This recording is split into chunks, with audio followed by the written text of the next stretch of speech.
I can swim. Just can't walk or dress myself.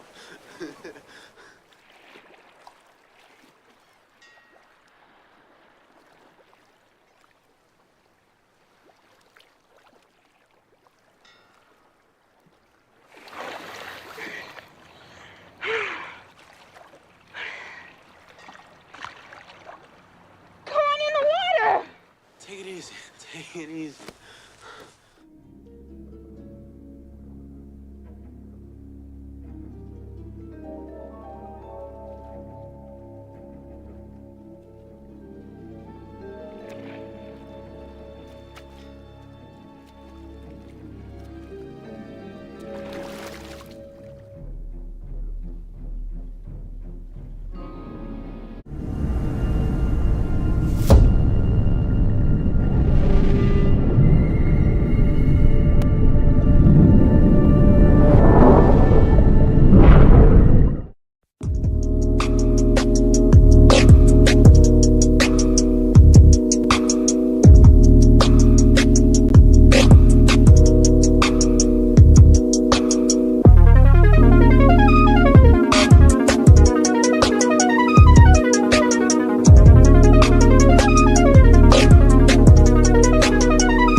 Salute, and welcome. Welcome back to the Black Ocean. Now, so we getting deep in with your host, the one and only Great Black Shark.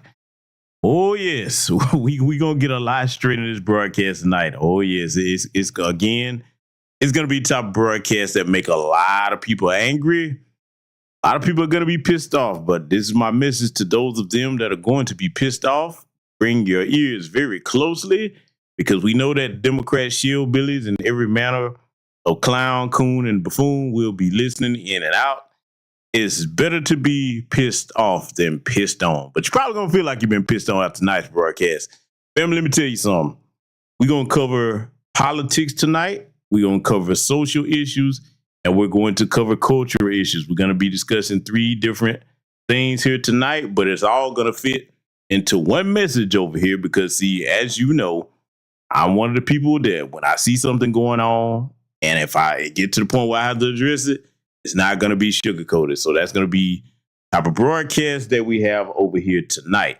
And salute to my good brother, Herman S. Wingfield.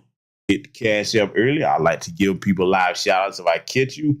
And salute to the good brother, Black Truth United, for the cash out. Thank you, gentlemen, and everybody that's over here. I hope all of you are doing well, because let me tell y'all something, man, boy. And I've said this before to the point that by now it's probably become cliche to most of you, but this is a great time in Black America right now. Oh, it is. We are at a crossroads in Black America, and we're starting to see a lot of things more clearly than we ever have. We're starting to see who our enemies are. We're starting to see who our riders are. And these people at this point in time in our history, they're being forced to separate and go where they belong, okay? I mean, look, a lot of people are like, oh, I'm ready for this to be over. I'm so tired of this. I'm like, oh, no. I want this to continue, because it's separating the wheat from the chaff and a range of different issues over here, okay? So that's my message to all of you. Let me know if you can hear me loud and clear. Give me a thumbs up in the chat room if you can. If you cannot, we shall get the audio adjusted and make sure that everybody can hear, because we got a very important message to deliver here tonight. Several messages, okay? It's going to be some laughs, but like I said, it's going to be some people angry also. So with that said, let me scroll up and make sure I greet my esteemed guests before we get rolling here. I see Project Leroy in the building. I see the sister Tanisha Murdoch in here. My good brother Hot One is joining us. Dad Miller TV2 is in the house. What's going on? That's right, black man. Keep yourself in shape. Get that workout, mental and physical. I see the brother Seven Skills in here. Black Truth United. Let's see. Only Pamela's Way is in here. Charles Gibson. I see Demetrius Shepard in here. The sister Key Prince is in the house. Let's see. And I think that's everybody. Derek Parker, my good brother Bruce. Salute and welcome to all of you and anybody else that'll be joining us in attendance here tonight. And yes, I know PukeTube does play games with everybody's channels. Listen, let me tell you something. I'm no different. If you're going to be bringing this type of information to the people, especially if you're not going to sugarcoat it, your channel going to get messed with. So a lot of people be like, hey, I didn't get a notification, or hey, man, it look like they're playing with your numbers, XYZ. Yeah, and you don't really hear me complain about it, because, hey, that's what PukeTube is doing.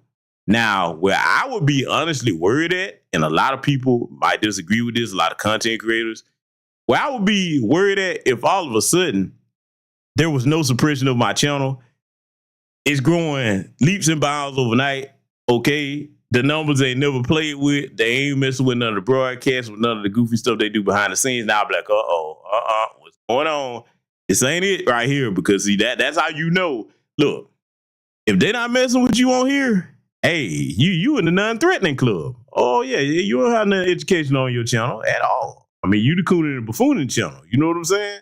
I mean, look, if you a Sambo, an anti-black racist, because, like, look, they'll only get rid of the Sneakos and the Myron Gaines when they go just so far, and that's only because, not because they care about black people. They'll get rid of them because, okay, it's making their advertisers nervous, okay? And after that, when you start messing with the money, then that's when you got to go, okay? So, anyway. It doesn't bother any of us in new black media now, because like a lot of us are working, some of us have our own platform. Shout out to the good brother Philip Scott. And some of us are working on our own platforms, like myself and many others, okay? So, like I said, y'all don't let that stress y'all out, because we're going to keep doing what we're doing over here, okay? To the brothers and sisters that always mentioning that. All right. And then to put a button on that issue, I really do like the channel being around about this size because, you know, when you get these larger channels, that's when everybody, all the trolls and the goofies come over and you be like, I'm trying to build a particular community over here. So I don't want any and everybody over here. I really don't. I really do not, okay?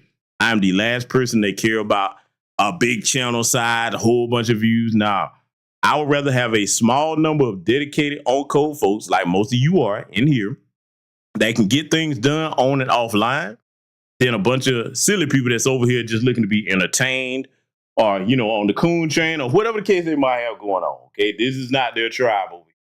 Y'all know I have zero tolerance, okay? So now, ladies and gentlemen, now we got that out of the way, and I've given you an overview what tonight's broadcast is going to be about.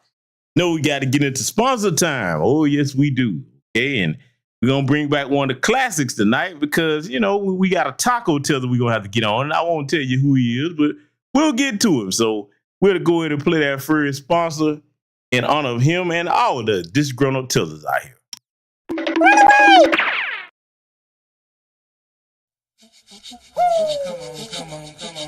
Come on. You know check it out. 1, 2, 1, 2, 1, 2, 1, 2, 1, 2. Check this out. Yeah. 1, 2, 1, 2, 1, 2, 1, 2, 1, 2. Check this out. Yeah. 1, 2, 1, 2, 1, 2, 1, 2, 1, 2. Check this out. Yeah. 1, 2, 1, 2, 1, 2, 1, 2. Can't keep running away.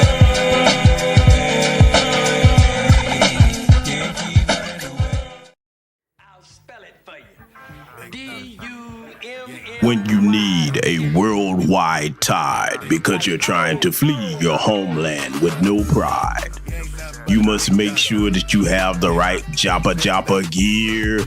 We're talking the fleeing sportswear of the year. Before you hop on that inner tube, you need the shoes that all tethers must choose. Yes, ladies and gentlemen, we're talking about the only pair that will get you there without a care. Flee Force Ones. You need these shoes. Get running. Built from microfiber. Hand woven. Super light. Flexible. Strong and durable, perfectly shaped, waterproof. You need the shoes that will deliver when you're crossing those rivers.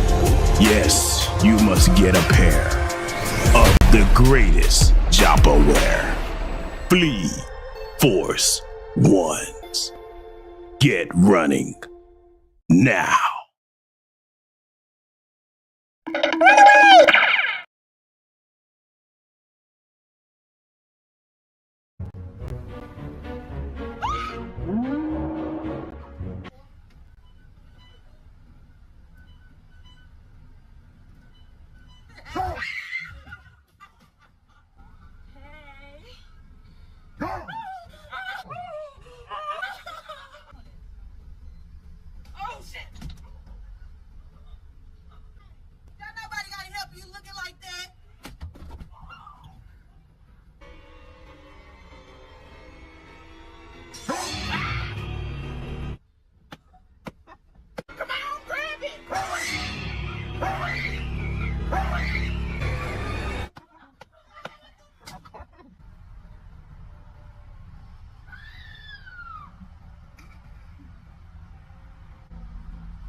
Me gusta su máscara.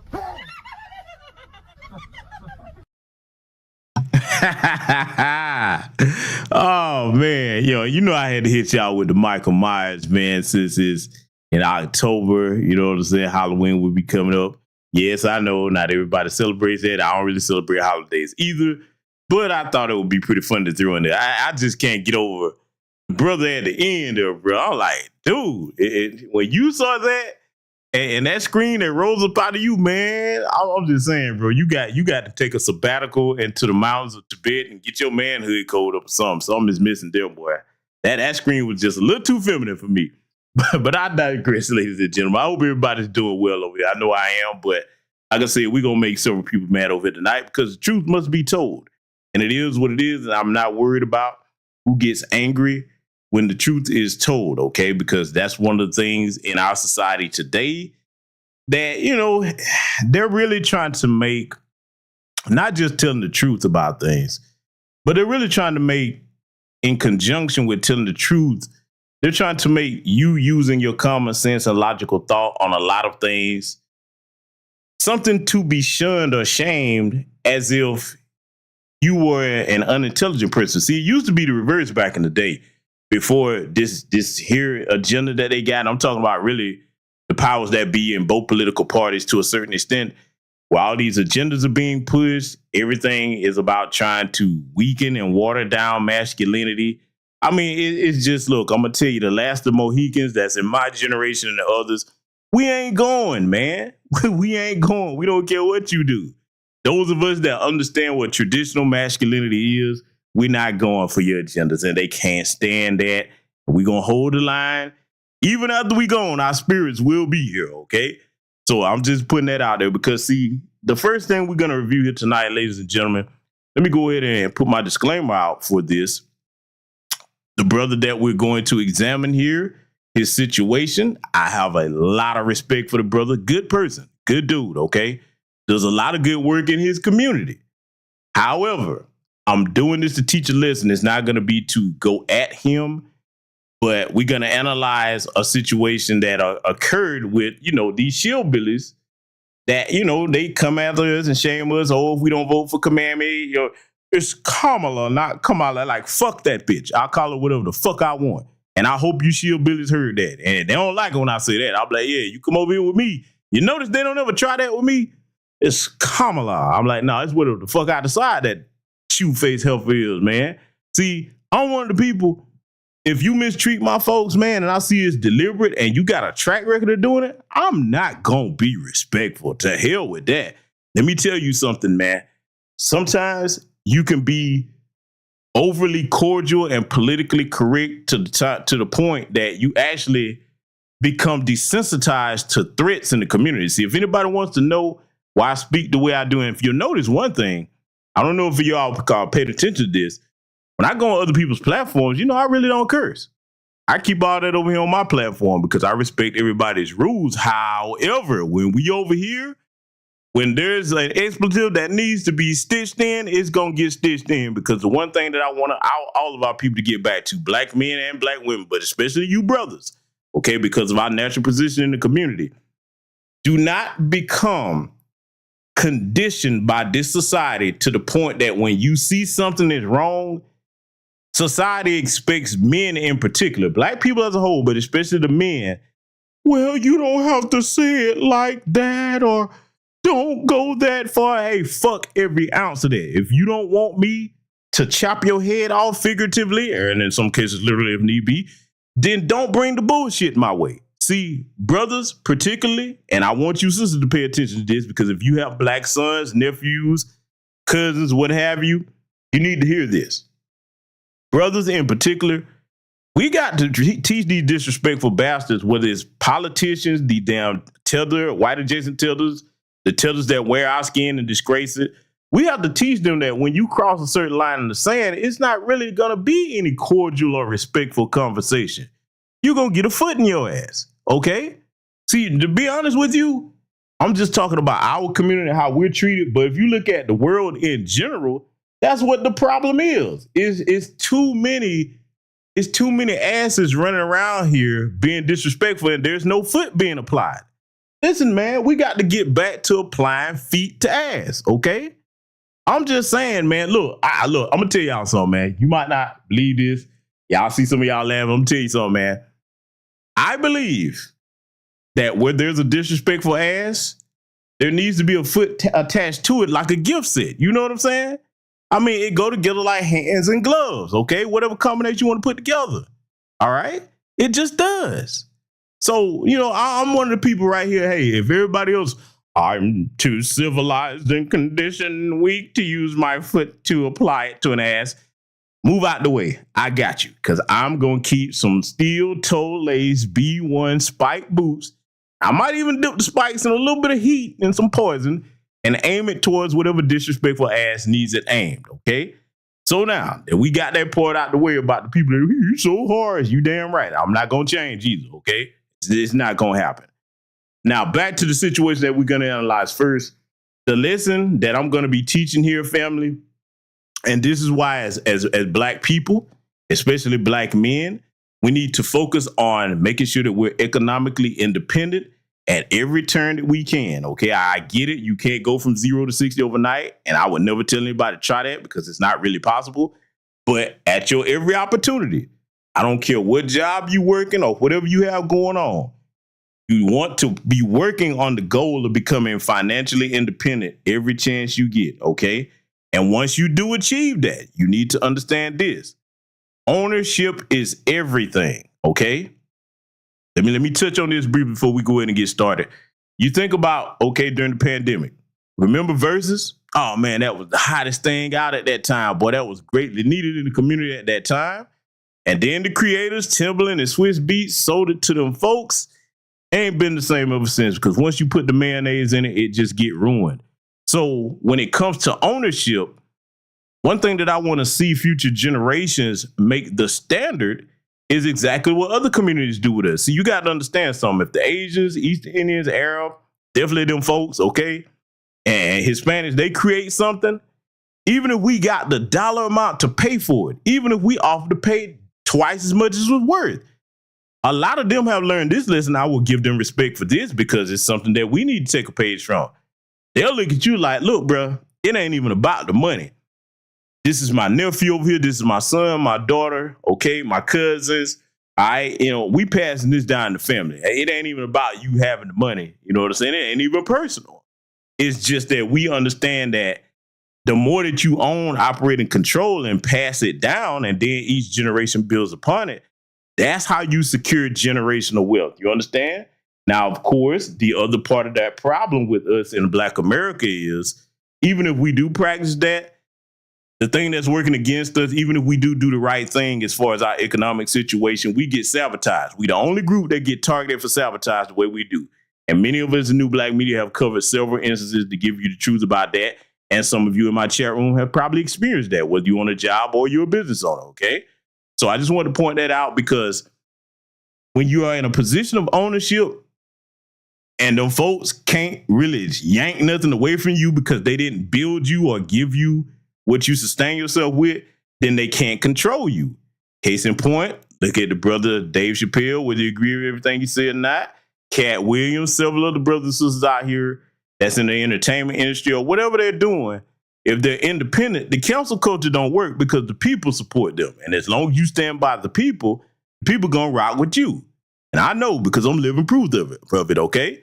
So now when it comes to the situation where if you say something they don't like all these shillbillies trying to force all these celebrities to, hey, you got to get out here and endorse Kamala, Kamala, okay, and just buck dance and coon and buffoon and sell your people out. The minute that you decide to say, hey, nah, I really don't want to do that, if they own you, they'll be like, oh, you forgot your place, didn't you, boy? You don't want to do it? Bet, no problem. Wake up tomorrow, you get you a couple phone calls, your little endorsement deals are canceled, whatever show you were going to be working on, they'll be like, well, you could come to work, but, we making some cutbacks, got this layoff list over here, but your name don't have to be on it. I mean, you kind of know what you have to do. I mean, I'm not pressing you or anything, but we got this political candidate with a mean pot of greens. We're going to need you to endorse that real quick. Now, if you like this job, you might better make some different political choices. That's just how the game goes, okay? I'm being facetious with it, but hey, there's a lot of truth to what I'm saying. So we're going to get started reviewing that, and then we're going to break down exactly why I was saying what I was saying, because you're going to see how it applies here. And I'm going to tell you something, brothers, before I even get this started.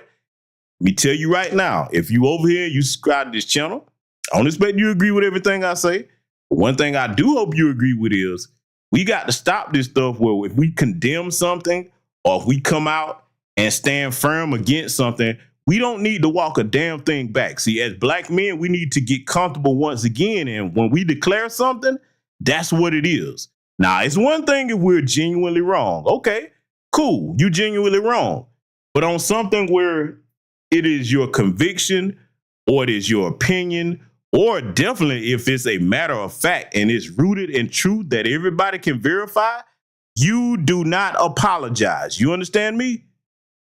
You don't apologize, especially the people outside of our community. You understand? So with that said, we're going to go ahead and get started, and we're going to be stopping this to break it down as need be. Peace, it's Lord Jamar. I recently come under fire for calling Kamala Harris out of her name. And as a man, I'm going to admit when I was wrong and that I did cross the line. Yes, I shouldn't have called her the names that I called her. And after watching it myself, it definitely was cringeworthy. And I would like to just extend my apology to her and all those that felt offended by my comments. Let me pause the good brother, Lord Jamar, right here. And for those that are just joining us, let me reiterate what I said. This is in no way an attack or to excoriate my brother. I'm talking about the situation in general of when black men stand on our square on something. Everybody keep getting at us like we just have to come out and do this public apology. First and foremost, let me say this regarding the brother Lord Jamar situation. I'm not knocking him because as a man, if he felt that that's what he needs to do and it was his own decision, no problem. Hey, that's how that brother feels. Can't nobody tell him or anybody else otherwise. However, let's be clear about this also. I don't know if that's his situation, but if you're in a situation like I just explained earlier, where them folks have built you, or if they can pick up a phone call and give you that threat, and then you got to come out here and do this public apology with the same look on his face like Jalen Rose had, because I hate to see my brother like this. He got the same look. I got to tell the truth. Then that usually is an indicator, more often than not, that you're not really completely free and you tied to something that them folks can take away from you. Because, see, this brother's a 5%er, okay? Them brothers, man, if you know any, they ain't backing down off of nothing that they feel is the truth, all right? So now, again, if he felt that's what he needed to do, that's fine. But I'm talking about black men as a whole. For the rest of us, if you have a conviction about anything, you don't need to walk that back, especially nobody outside the community, because that sounds like the brother might have gotten a few phone calls from somebody outside the community. He might have a bag tied up in something that people can take away from you and puts you in a powerless position when somebody can control you like that, okay? So now, let me say this. As far as is concerned, when people have a track record of mass incarcerating us, laughing at our pain like that cackling bag of dog shit, and I ain't taking shit back about the bitch. These are my words. These are my words. I'm not saying nobody has to feel the way I feel, or Lord Jamar has to react that way. That brother's entitled to apologize if he thinks that. But as far as I'm concerned, whether it's her, Joe Biden, Mitch McConnell, whatever, when I see these motherfuckers afflicted, I feel nothing, okay?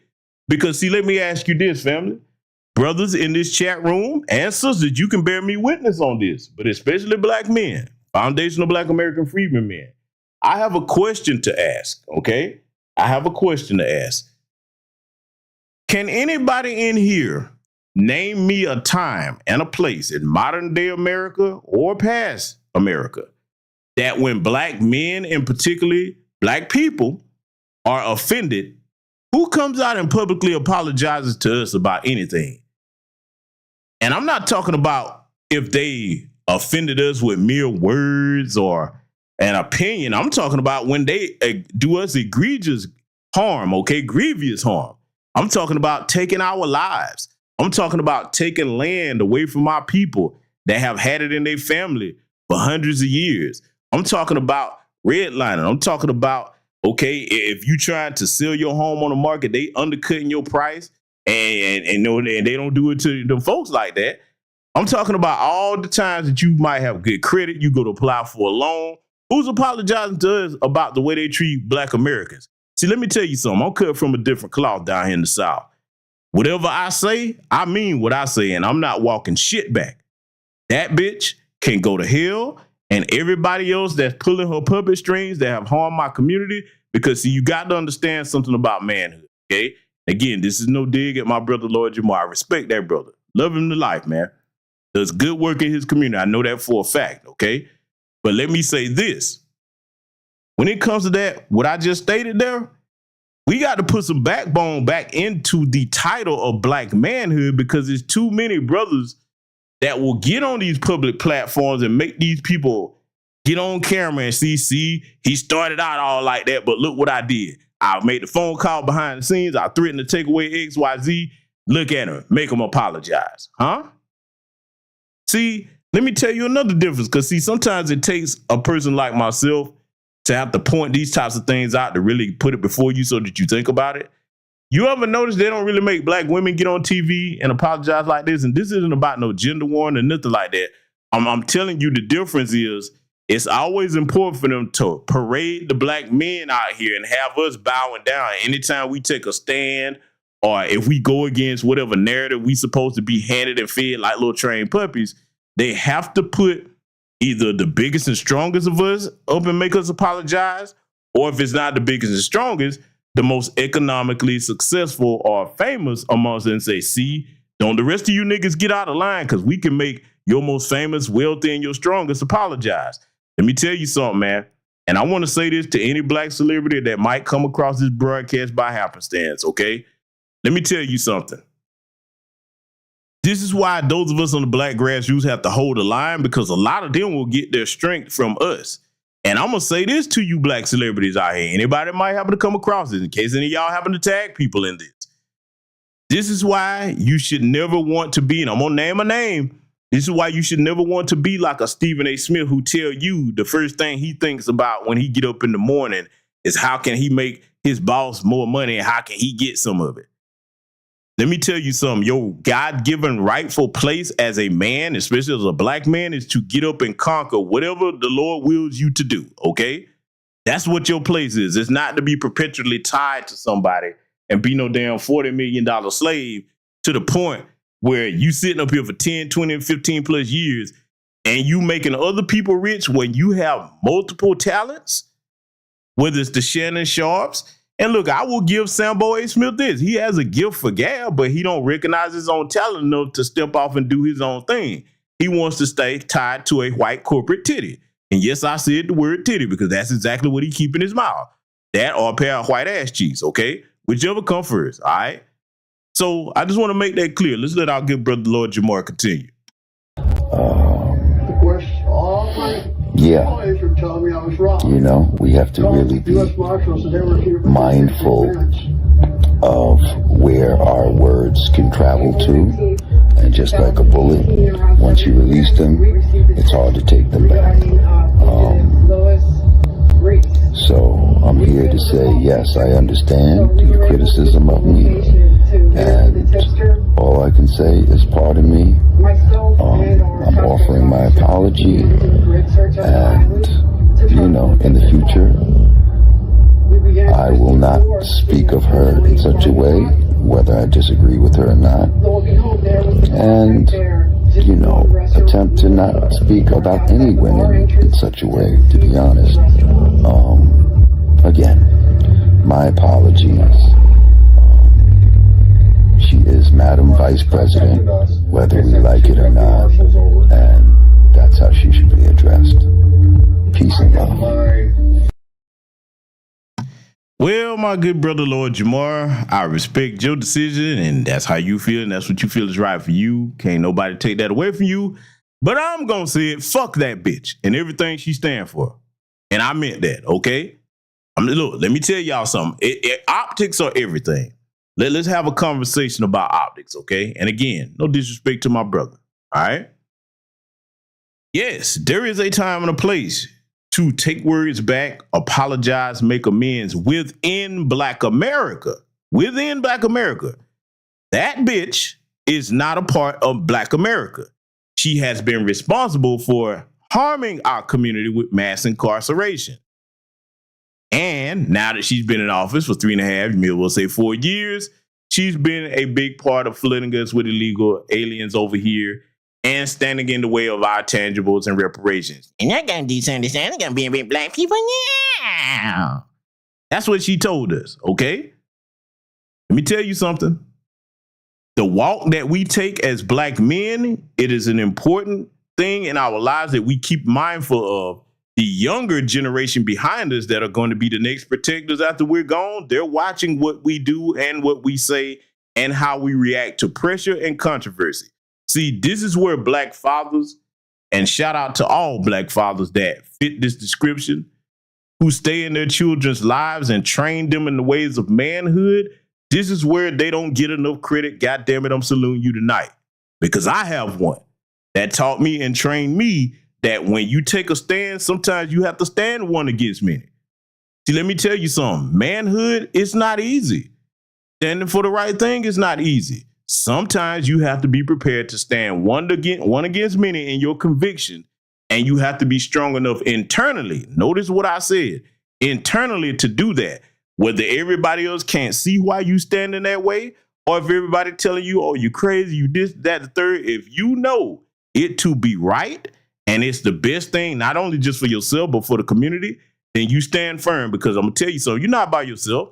So you got to understand, those of us in new black media on these microphones, this is why we try to create spaces like this for you brothers and sisters to come over here and understand that, hey, if you tired of looking at the injustices that our people face and have been afflicted upon us, whether it's outside the community or things you see wrong in the community, you're not by yourself.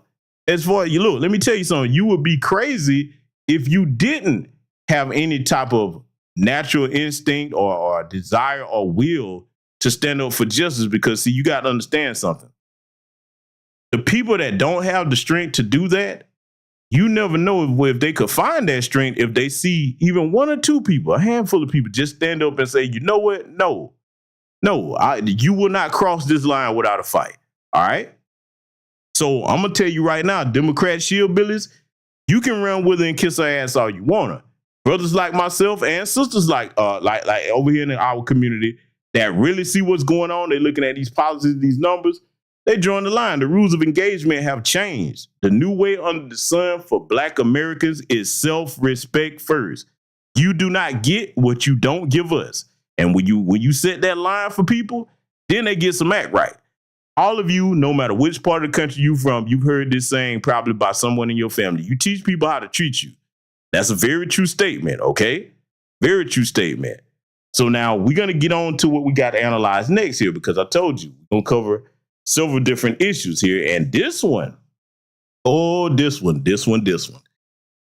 is an issue regarding white supremacy and how to deal with it on many levels, because a lot of you sent me this and I saw it, and a lot of times I will hold off commenting on something until I, one, get more facts, and number two, I put it together with other things to really illustrate my point. Okay, that's how I run my broadcast over here. Ladies and gentlemen, we're gonna analyze something that you all sent me, and we're gonna be stopping this to give commentary where need be. And after it's over, we're going to give you an update on the situation, and I will provide verification for what I say, as I always do. Get started.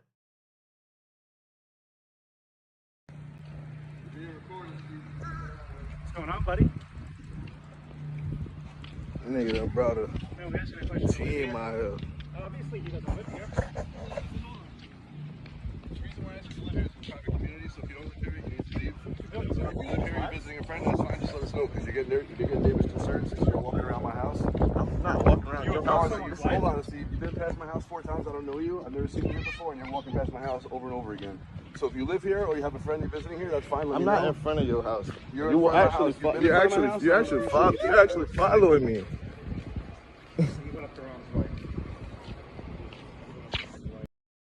Now, let me pause this and address something. Excuse me. Let me pause this and address something that I saw some comments being made by, and I'm going to say some of them might have been tethers, but it might have been people in our community. Either way, let me make a statement about something. I heard some people, I saw some people online making comments about this brother. Look at him. He look dusty. He look scruffy. They probably was thinking he was over there to do something. They thought he was a thief and all kind of silly stuff like that. This is what I've seen comments online. Let me educate you idiots on something. Now, yes, being that I'm a certain type of brother, that when I step outside the house, I'm going to look a certain way unless I'm doing some work where I know I'm about to get dirty or sweaty, like hitting the gym. That's me. However, let me educate those idiots that were saying something about this brother's appearance and trying to make that as an excuse.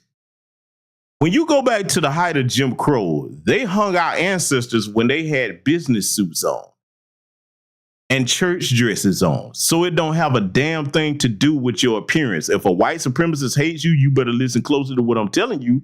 If a white supremacist hates you, your appearance and your attire don't have a damn thing to do with it. You understand me? So while, and see, look, that's another cowardly way to try to hide behind justifying white supremacy. This is why I think a lot of them people with tethers, because they'll make every excuse about, even in their homelands, about why they let them people abuse them like that, okay? They really do. So I just wanted to get that out the way. Now, let me say this to my black fathers and the black mothers out here, and I'm not beating up on anybody that's a single mother situation, but let me talk to you as a brother that was born and raised down here in the South, okay? Your sons, if their father's not there, y'all didn't make it for whatever reason, okay? You have to. It is not optional. You have to get your son around an uncle, a grandfather, someone in the family neighborhood to mentor and raise that child in the ways of young manhood. Because see, this brother was walking through there, and from what I understand, I think he does live in the neighborhood. You have to train them on how to engage these white supremacists like that, because see, you don't know something unless you've been trained, all right? Now, one of the things I noticed about some of the black youth, yes, he got the camera on. It's good that he did have it on. But one thing you don't do, you don't let a whole bunch of white supremacists get behind you nowhere. When he got started walking down that street and he seen there was a group on like that, hey, man, nah, you pump your brakes. You don't let them motherfuckers get behind you because they're cowards, okay?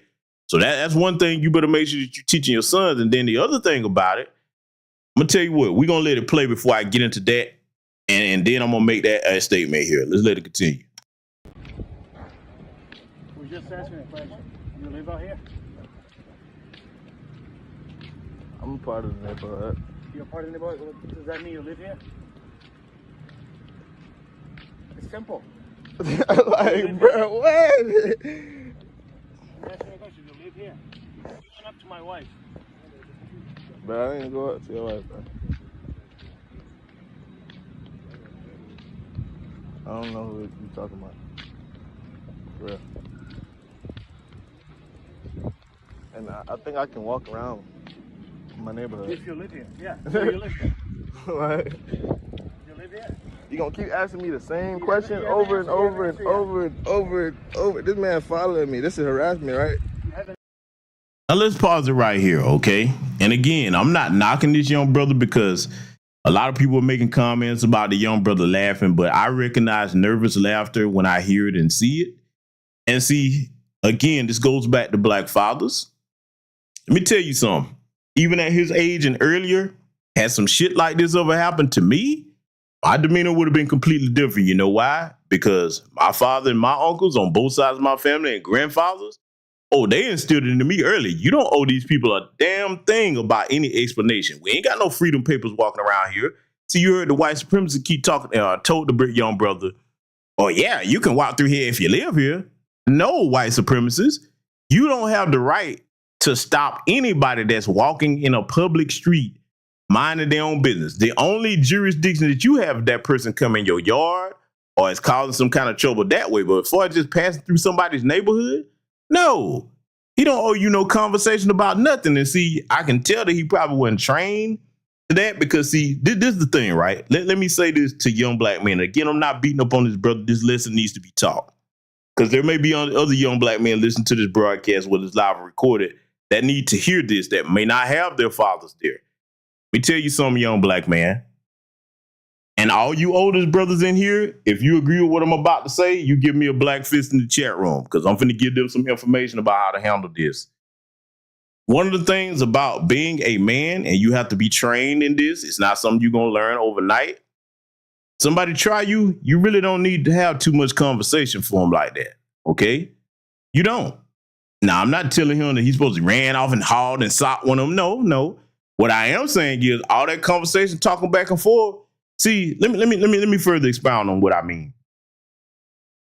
Being a black man here in Georgia, you're going to encounter them folks, but they don't not to approach me because I have a certain demeanor about me that doesn't say that I'm the one for you to come up and approach like that. I'm not always smiling when I'm out, okay? I'm not really trying to have no cordial conversations with you like that. My whole energy is like, hey, stay in your fucking lane, all right? You can feel it. I don't have to say nothing, all right? Very few of them will ever try to get out of line with me. Even the ones that start, especially if they're around other people that know who I am, they'll be like, hey, you better find something else to do because you're going to meet Jesus if you keep fucking around with that one over there, okay? So what I'm saying is you develop that demeanor by, hey, man, you let you do all the talking. Because, see, as long as you talking, you fine. But the moment that you cross the boundaries of trying to put your fucking hands on me and become a threat, it's time to neutralize the threat then. Now, in his particular situation, let's talk situational awareness. It was not wise for him to keep walking with them gathering in numbers like that. It would have been wise for him to turn back around. And if you gonna walk through there, you just got to do that. Hey, man, get you a couple of homeboys. Hey, bro, all right, we gonna walk down this motherfucking street. And I'll bring about 10, 15 more of my homeboys over here to see what you do then. In the middle of the street, you don't have no jurisdiction over that. I'm a taxpayer citizen just like you. And this is my country. You don't tell me where I can and can't go. But see, this brings me to something else that I want to talk to my people about, okay? Now, this is our country. And we do have the right as Black Americans and taxpaying citizens to go wherever the fuck we want to go. So I got that. We do have that right. However, when it comes to going in these neighborhoods, trying to move up under them folks and be where they're at, let me explain something. I do get it because that's where all the resources are. However, especially if you're a single woman, and I'm not beating up on my sisters, I'm talking reality, okay? Because I talk reality over here, whether you like to hear it or not. And let me say this before I go here. I don't even care if you like me or not, or what I'm saying. I don't need you to like me. I just need you to listen and be safe and make wise decisions. That go for anybody to listen to me, okay? So let's just get that part out of the way. When it comes to single women, when you move over here behind enemy lines, because when you move in predominantly white neighborhoods, that's where you are. Where the fuck do you think white supremacists live? Okay? When you move behind enemy lines, you subjected to this type of harassment, okay? So I would always rather be where my people are because, see, here's that dangerous mentality. And I don't know this man's mother from a can of paint. I don't know what her reasoning or line of thought was. So I'm addressing the people in Black America that do think the way that I'm about to say here. You got a lot of people in our community that think, oh, there's no good black neighborhoods. Oh, I got to get away from you niggas or this, that, the third when they reach a certain, income bracket and thinking, oh, I can't be around no more black folks. Let me tell you something. When you up and go and put yourself behind enemy lines, this is what you and your children have to deal with. Because, see, these white supremacists, they find out where he live in the neighborhood. You know they're not going to stop there. They're going to come over there and harass his house. We all know how they act. They hadn't changed since Jim Crow or slavery, okay? And it's the same. They act the same way that their grandparents and great-parents and grandparents treated our ancestors. They're nothing different. And I dare anybody to prove me wrong on that, okay? They always get bold when they see that we're in the minority anywhere around them. So the lesson that I want our people to learn is, yes, there are decent black communities, you know what I'm saying, that you can move to. This whole attitude where you got to move away from your people and all of that. No, man, no. All across this country, there are decent black neighborhoods. And then if let's just say you do want a little bit of variety, you better move into a predominantly mixed neighborhood. Okay, because look, I'll say this about those types of neighborhoods. The white supremacists don't really tend to show their behind too much in those kinds of neighborhoods because they're like, okay, these people over here may be somewhat classified as white adjacent, but you never can tell when there's a couple of them over here that will identify more with the black folks. And if we get out of line, they may turn on us. You see what I'm saying? So, you know, you need to do your research and your reconnaissance on where you plan to make home. All right.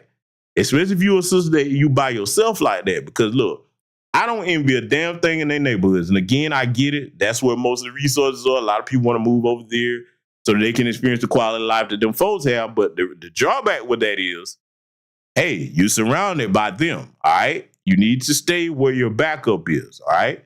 So I just wanted to point that part out. Let's let it continue. That's harassment, right? That's harassment, right? I think what you did to my wife, yes. Look. You followed What you did to my wife, You read it up.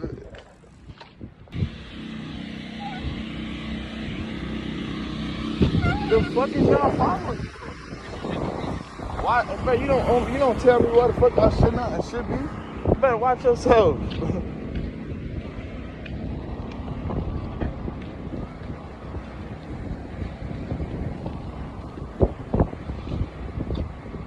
Fuck.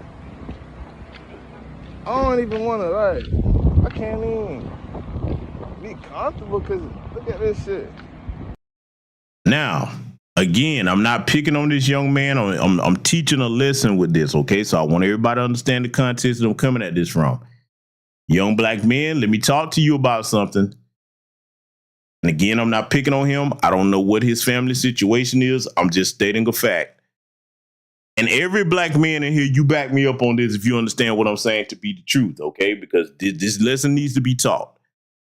As a man, when it comes to dealing with danger, the less talking you do, the better, okay? So you got to understand something about these rabid, cowardly white supremacists. The more talking you do, they take that as a sign of fear. They're like, oh, he nervous. Look how much he talking. Nah. I know that's easier said than done for a younger black man, but all that talking, no. See, look, I'm just going to be blunt with you. When we do that, any of us do that with them, they look at us like they look at our women or any women, okay? They're like, oh, look at all this talking you doing. Yeah, you scared. You know what I'm saying? I mean, this is how these rabid mutts act, these white supremacists, okay? So that's one of the mistakes that he made here. And see, here's the other thing that you have to impress into the youth, because I can't see what he's wearing, but I hear the sound that's being made on the ground. Let me see who in my chat room can realize why I'm saying that about the sound being made on the ground. Because I'm noticing something. It sounds like exactly Dad Miller TV2. You got right to it, brother. He sounds like he walking around in some damn slides. Young black man, please listen to me. I get it. I'm a Gen Xer. I'm one of the old niggas in the room. But let me tell you something, man. You keep your slides for when you right in your yard. You close by your house. That going outside and some damn slides, you not combat ready. You don't have the traction you need if you do need to run, or if you need to stand your ground and go ahead and squabble up with some people. Slides don't give you that kind of traction. And see, the reason why so many of these young black men do that, I can tell they don't really have fathers, because most black fathers I know, they ain't letting their sons come out the house and run around in no damn slides. Okay, and I don't advise women to do that shit. Run around in your bedroom shoes. You don't never know when you have to get down either. But see, dealing with this situation here, you got to understand that a lot of these young black people, they don't understand that, okay, you could be the next Ahmaud Arbery in a situation like this. Danger is real. It's not a joke. Just because you turn the camera on, that don't mean you safe. And we going to see what I'm saying about that in just a second here, because see, this almost went left real fast, and this could have ended very badly. We could have had another Ahmaud Arbery situation on our hands. Thank God it didn't turn out that way. But I'm saying what I'm saying because, see, I want to prevent my people from being in situations like this. So when I see stuff like this, I'm going to do my part to teach the lesson that comes along with it. Let's let it continue. Then y'all coming up the block way for people. They trying to walk and shit with their kids. These people out here following me and shit. This ain't weird. This ain't. Look at the neighborhood creepers. The neighborhood creepers. Yeah. Damn. What the fuck? Then Buddy, look at Buddy. He's still creeping. Steve. No, Steve.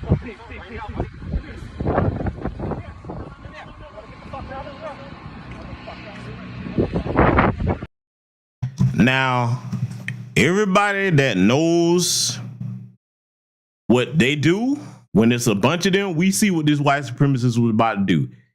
This white supremacist in this car was about to pull out a firearm and go and probably assault or shoot at this brother. See, let me talk to white America for a minute, because you know all the so-called white allies that like to tell us, oh, I'm not like that. See, this is what we talk about when we talking about white supremacy. This brother is walking on the sidewalk, steady moving, at least from what we can see on the video. Ain't bothering nobody, and then it's a trail of you cowardly white supremacists following behind him. You don't have the right to tell nobody not to pass through a neighborhood. Now, let's go with the inverse of this before I come back to how you deal with this. The inverse would be any white person could walk through a black neighborhood for the most part and nobody do nothing to them, especially if it's a decent black neighborhood. Now, if it's somewhere you ain't got no business being, just like there's bad neighborhoods in every community, then hey, you taking your chances. But on average, you walk through a regular, decent black neighborhood, nobody bothers you. People would look like, well, who is that? I ain't never seen them around here before.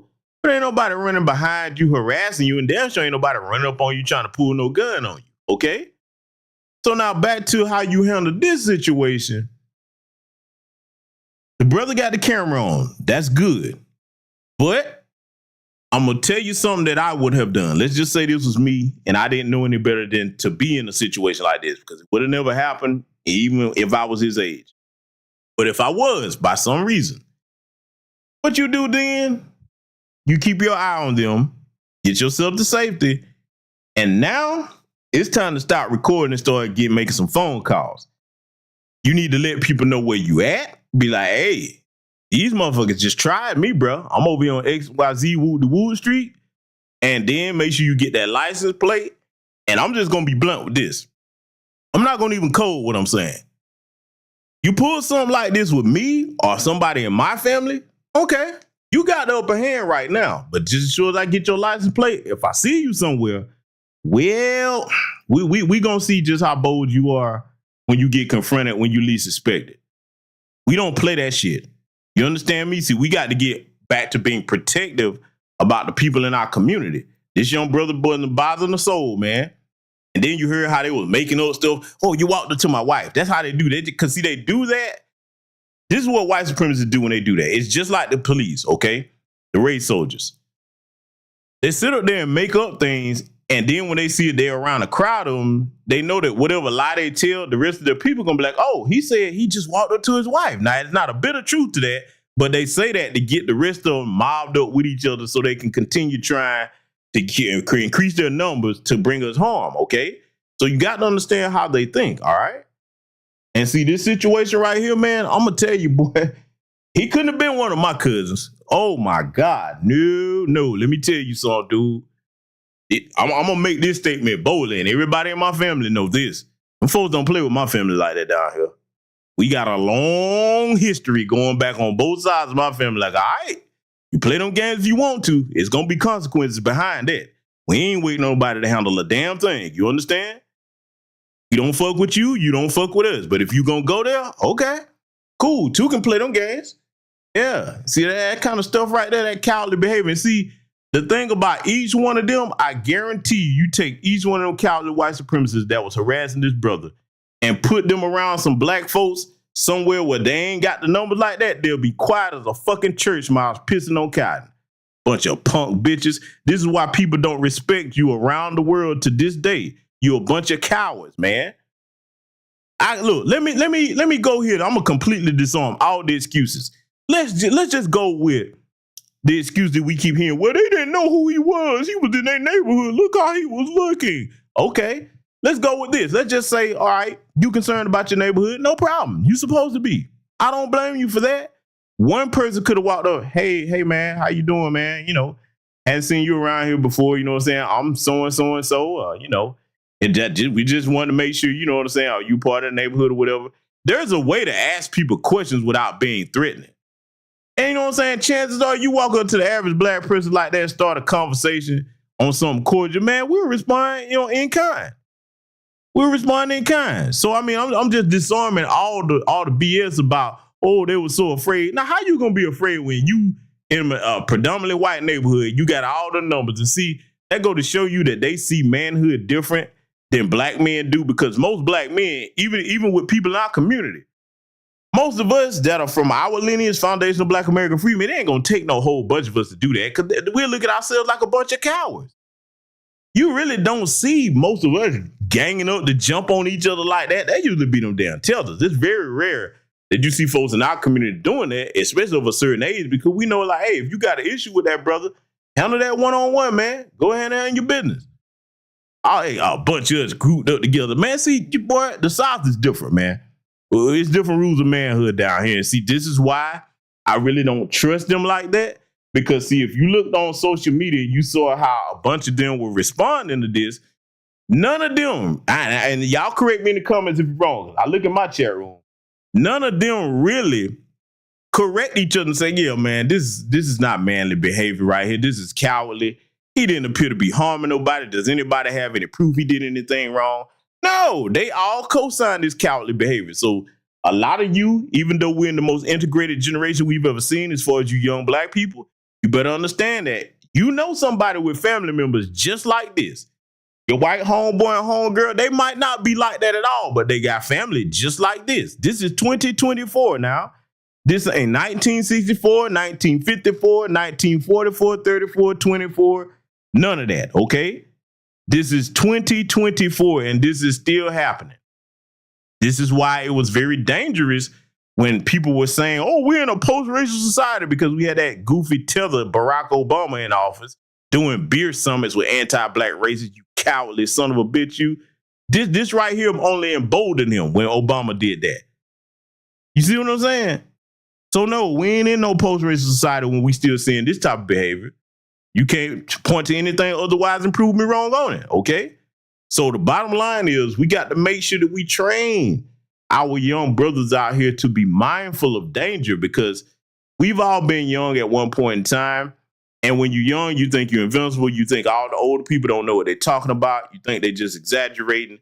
Let me tell you something. Young black men, do not keep walking around outside away from your house in no damn slides. Stop that. Put you some sneakers on at the very least, okay?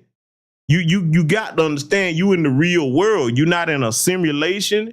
You're not in a video game. Danger is real. Be prepared for that. At least have the right footwear on, okay? See, but again, it takes people to train them. And see, I don't know the young brother situation again. This is not a squaring him, or it's not a knock on him. But I'm just saying, as far as teaching in a broader perspective here, we have to make sure that these young black men understand, young black people, period, understand that you don't be walking around out here in those slides, hands loose where you can't fight, or somebody can use them things against you. You need to be ready. And you need to understand that when they start grouping around you like this, you in danger, brother. Your life is in danger. Because see, I'm heaven forbid that this happened, you know what I'm saying? I'm glad it didn't. But let me talk about this for a minute. There was a white people in a predominantly white community. You saw what they did to Ahmaud Arbery. Who's to say that they, when that clown jumped out there with that gun, if they wouldn't have stopped him, they could have shot him, took his camera phone, destroyed it, and nobody would have never knew what his brother was. Now, I'm not being pessimistic. I'm being realistic. Family, you think about all these disappearances of missing black people.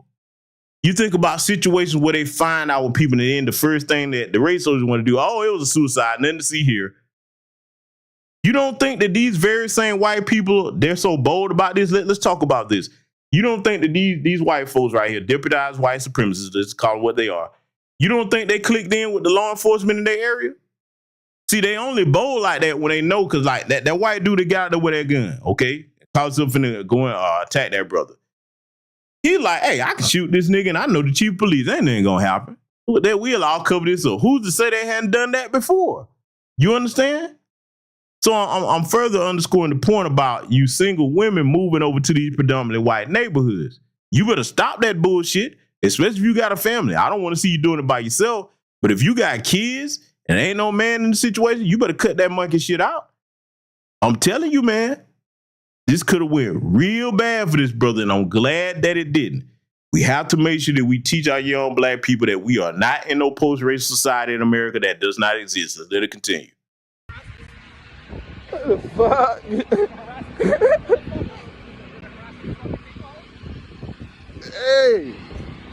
some weary shit, my boy. Damn. Yeah,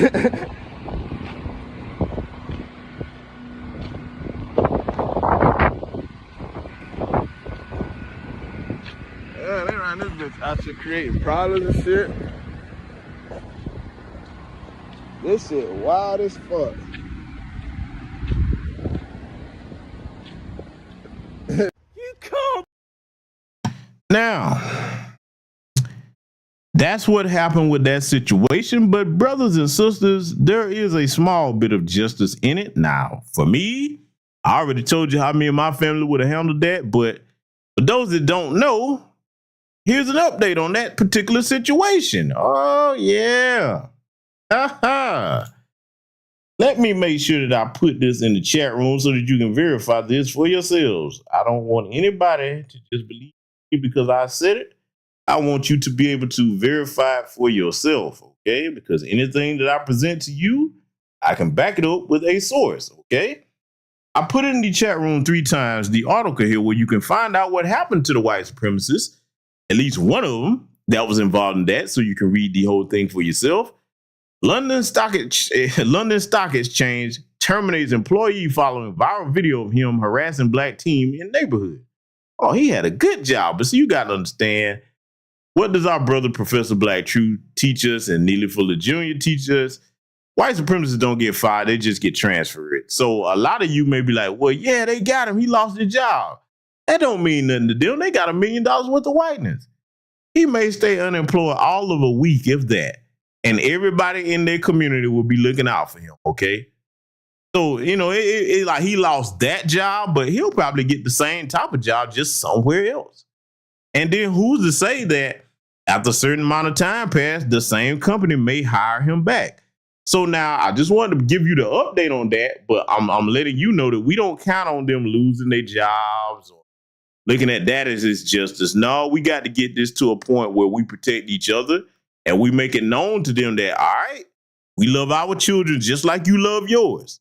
So whatever you don't want done to your children, you're not going to do to ours. And again, I believe in preventing situations like this. Stop moving in these predominantly white neighborhoods. You are behind enemy lines. I don't say that just to sound dramatic. I'm telling you, because these are situations, and we already saw what happened to our good brother Ahmaud Arbery. We don't need to be putting each other in situations like that. We ain't losing it over there in their neighborhoods. We don't need to be going there to find nothing, okay? And see, when it comes to the point that I made about, yes, all the resources over in the predominantly white areas, this is why we have to go hard in the paint to get these reparations and make sure that until we get our reparations, we're practicing proper group economics and making sure that we can make the places where we are economically viable, okay? Now then, even if we do all that, I want to say this yet again. I know that we deal with sabotage, but this is the work that we have to do in Black America, okay? So when people talk about, I don't know what to do, I don't know where to start, that means you're not really trying, because there's always something to be done as far as what our particular condition is here in this country, all right? It's always something to be done. So now, I want to take this on across the pond to the UK, because I'm going to show you a similar situation to what we just saw, okay? Going to show you a similar situation. We're going to let this play, and I'm going to point out some key differences here and how this went down with him, this black man over in the UK, versus what happened to our brother over here in America. Let's let it play. I've reversed into their drive because I'm going to work. I'm delivering one parcel. I've reversed. There's children around here. Shut up shouting. Shut your fucking mouth. Where's the children? Where's the children? Do you want to Get out my face. Get out my face. Get out my fucking face. Who I told her to be in your face. Get out my face. Who the fuck? Now, you can hear the accent. Chances are this is a continental African brother, a British or continental African brother. Okay, chances are, because I recognize how the accents sound, I can kind of tell the difference between, you know, British Caribbean people and British continental African folks. It's slight differences in the accent, but let me point out what I saw off the bat, okay, and tell you what I have an issue with. Now, let me be clear. For those of you that have not been to the UK, don't get this video twisted. There are parts of the UK where they are 100% with the shits and they will get down on a white supremacist ass. I know that for a fact. I got friends over in parts of Brixton and other areas in the UK. So don't think that this one situation is how they being treated all the time. They know who to try and where to try it at.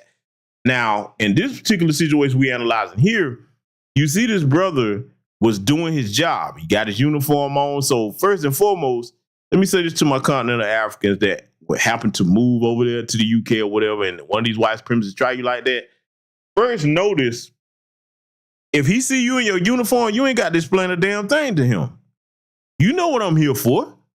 I'm here to do a job and move on. I don't want to make friends with none of you. I ain't trying to kiki and cock out with none of you. But see, you notice how bold the white supremacist is because family. Y'all see all that finger pointing he was doing. Oh, he bold with it over there. And again, it's more than one. It ain't just him by himself. Okay? And if you don't know anything about the UK, they don't have the Second Amendment over there like we do, but they do keep that knife game on point. Okay? But tell you right now, it's a bunch of world-class sewing champions over there, boy. You get started with them on the wrong day at the right time, hey, they're going to practice their knitting skills on you. All right? So I'm just saying, man, you know, I guess this brother, he ain't had that thing on it. In their case, the thing would be, you know, say a quality blade. That's not a knife. This is a knife, okay? Like Crocodile Dundee used to say. I guess he didn't have his trusty razor on him or whatever. But I want you to notice how this white supremacist is just all bold with him. Oh, he got that crazy look in his eye like he just wanted to smoke. Now, I know most of y'all that's going to be watching this that are foundational Black Americans. You know we don't go by the, hey, leave me alone, don't do this. Oh, you know, we some very optimistic people. We believe in wishes. We wish you would try us like that. Because I'm going to tell you right now, bro, I'm going to go ahead and give it to you. Everything you about to see. If this was one of them foolish enough to try me, and they just really don't try me like this. But if they was to do it, I'm going to tell you how I am. When you really piss me off, I don't really talk. I just start laughing at you because I'm like, boy, you have no idea. I'll tell you what be running through my head in a situation like this when I was try. First thing I'm doing while I'm laughing, in my head, there's a voice like, God must really hate you. Like you must have did something for the Most High to lead you straight to this Old Testament ass whooping that I'm about to clamp down on your ass because you got the right one. I don't believe in explaining myself to you. I'm not going to have a conversation with you. It ain't going to be no, oh my God, I'm so sorry. Oh no, I'm waiting on you to do one thing. That's put your fucking hands on me and then let the Old Testament begin. I believe in preaching the good word, but I believe in preaching it by laying hands on people, if you will. Let's let it continue. Do you think you're coming to talk to me? Shut up, no one cares. Yeah, get out of my face. Why are you trembling? Get out of my face. Trembling? Get out of my face. Fuck, you hit the fucking shit out of you, you little black cunts. Oh, you know what that? Yeah. You know go down. Let's play the fuck. Now you see this? He called him a little black cunt and then proceeded to slap his phone out of his hand. Oh, just see. Let me talk to my continental African brothers because see apparently I know he can't be from Brixton because that conversation wouldn't even been that long. For the Brixton brothers and sisters over there in UK, boy, it would have been on and popping. Oh, you got attitude, mate. All right, let's get to it then. You know what I'm saying? They were the boy. I'm trying to tell you, boy, it ain't much talking. If you mess with them Brixton boys now, they all the way with the shits over there. All right, that's one of the predominantly black areas over there. And I'm telling you, boy, the white supremacists know not to go over there and try them like that. So I know this brother couldn't have been from there because, see, if he had been, I'm going to tell you right now because I have friends from that region. The whole 3 feet of space thing, they kind of like us in a way with that. They ain't finna let no crazy white supremacists get all up on them and start talking crazy, okay? Most of them would be like, hey, man, go on about your business, mate. I'm on my job. Well, they went on here and tried to get back on the truck and just leave. They wouldn't have sat there and had no conversation with him because, see, unfortunately, a lot of you continental Africans, you do this back in your homeland where you got majority numbers, which just baffles most foundational Black Americans. When you see this shit, Chinese and Lebanese and all them come over there just getting jazzed with you in your homeland. One of the weaknesses, I'm not saying this to pick on y'all, I'm saying this to teach you. One of the weaknesses that I noticed in particular with continental Africans, y'all get to doing too much explaining with these white supremacists. You got, see, the thing about foundational Black Americans, we don't owe these motherfuckers no explanation. We are not programmed that when they start talking, we got the yes boss. Okay, no. Who do you think you are? I'm a man just like you a man. In fact, I take grave offense to it when they try to test me. If they would try to test me, because I view you as a lesser man. I'm like, boy, don't you know you playing with Godzilla? I'm about to tear your ass to pieces, man. Go home to your family and your kids, man. Find something to play with, because it ain't me. Because now, when I have to open up this book of Old Testament on your ass, I'm going to go down chapter and verse. I'm going to read the gospel to you. And the whole time, I'm like, don't never mind the music, Tinkle Bell. Just keep dancing. See, when he sat there and let him close them 3 feet of space, that was a mistake, because he could have swung on it. When he did swing on me, hit his phone. But I'm like, man, no, bro. At that point, you should have went on ahead and put hands on him. I'm just saying, it's a time and a place to go ahead and handle your business. If you weren't going to go ahead and get on your truck and leave, he running up all on you like that, I would have told him one time, hey, bro, go ahead. Like, don't do this. Nah, look, as you are right now, you can remain that way if you choose to turn around and go about your business. I ain't said nothing to you. I ain't did nothing to you. I'm doing my job. Now, whatever decision you make after that, it's on you. I'm going to give you what you're looking for. Okay? So that's just, y'all country Africans, man. Y'all got to stop this, man. Get out of this whole thing where them folks try you like that, man. And see, let me further address this before I let this continue. This is where it comes from when we tell you when you move over here and these white supremacists keep telling you so much better than us. No, this is what they mean. They mean that, okay, hey, we can try you because we know, we ain't really going to be too much of a chance of you whooping our asses. So we're going to tell you that you better than them because you really don't have the same fighting spirit that these foundational Black Americans have. That's what they mean. This is what we be trying to tell y'all, man. And I hate to say it that way, but man, bruh, y'all, boy, this right here, it goes on in your homelands, and then when you get over there around them, I just got to tell it like it is. This is why it's dangerous for you to sit there and idolize and be looking up to these people and trying to like fit in with them. A lot of your parents tell you that you ain't gonna be successful unless you marry one. Now you'll tell some of them, some, not all of them, to be fair. A lot of them will tell you that if you foundational Black American freedmen, you not of their culture, they can't marry you. But then when the Asian man and the white man come over there, oh, you can marry them, huh? And again, not all of them are like that. So I don't want anybody to think that I'm saying that. But a large number of their families do tell them, yeah, get you a white man, get you a white woman. Okay? When you put your oppressors, because in the UK in particular, you got to look at who is responsible directly for devastating the African continent. Most of your wealth is sitting over there in those royal family jewels right now and in their museums. So running over there where they at, I get it. On the one hand, you're like, hey, you stole some of my wealth, I'm coming to get some back. But at the same time, if you're going to go over there, you need to still correct. And see, this is why you need to be on code. Look, if you're going to be going to all these other countries, y'all got to put that goofy tribalism to the side. Now, I know it's no other Africans in this picture, but I'm speaking on something else I know about. A lot of times, y'all will go to Germany, you'll go to Poland, you'll go to different Russian countries, Asian countries, and then you still practice the same goofy tribalism that you did in your homeland. I don't talk to this one because I'm Ugandan. I don't talk to this one because I'm Nigeria, XYZ, Kenyan, or whatever. That should be the time where you be like, hey, man, you over here in Europe, I'm over here in Europe. Yo, where you from? Bro, I'm from Kenya. Hey, man, where you from? Uganda. Where you from? Nigeria, whatever. Where you from? South Africa. Bro, we about the only Africans over here. We need to stick together. See, that conversation wouldn't even need to be had. Watch this. For my foundational Black American freedmen, men and women in here, if we was all to go to another country, you know us, man. If we see it ain't too many of us around, first brother or sister that we see, oh, we finna get to know. Hey, yo, what's up, bro? Where you from, bro? Oh, yeah, I'm over here in Germany on business, man. Oh, okay, woo. Hey, man. Yeah, we need to stick together, bro. You know what I'm saying? Because there ain't too many of us over here. So if something go down, I got your back, you got mine. You see what I'm saying? See, I'm saying it, but we don't even need to have that conversation. All we need to do is throw the head nod. Huh? Come on now. See what I'm saying? So I'm trying to talk to y'all, man. Yeah, those of you that's going to be going to these other nations, that tribalism work against you, man, if you don't stick together. And a lot of y'all pull that crap. And see, this is why they often look up to us as the most unified group, because they know, hey, around the world, that's one thing that they understand. Believe you me when I tell you. They don't really try us like this, even in they other countries like that, because they know the ass whoopings we issue out are legendary, okay? Especially you somebody like me, boy, because I'm like, man, I believe in live and let live, but God forbid you put your hands on me in an aggressive manner. I'm gonna give you the Old Testament now. You got to have it. To me, that's the only way to issue out an ass whooping. Now, I know some of y'all believe in throwing these little love taps and pushing folks and kind of scaring them by talking loud. No, I'm not with that. I believe that if you get wrong with me, I think God Almighty sent you to me for me to punish your ass. Okay?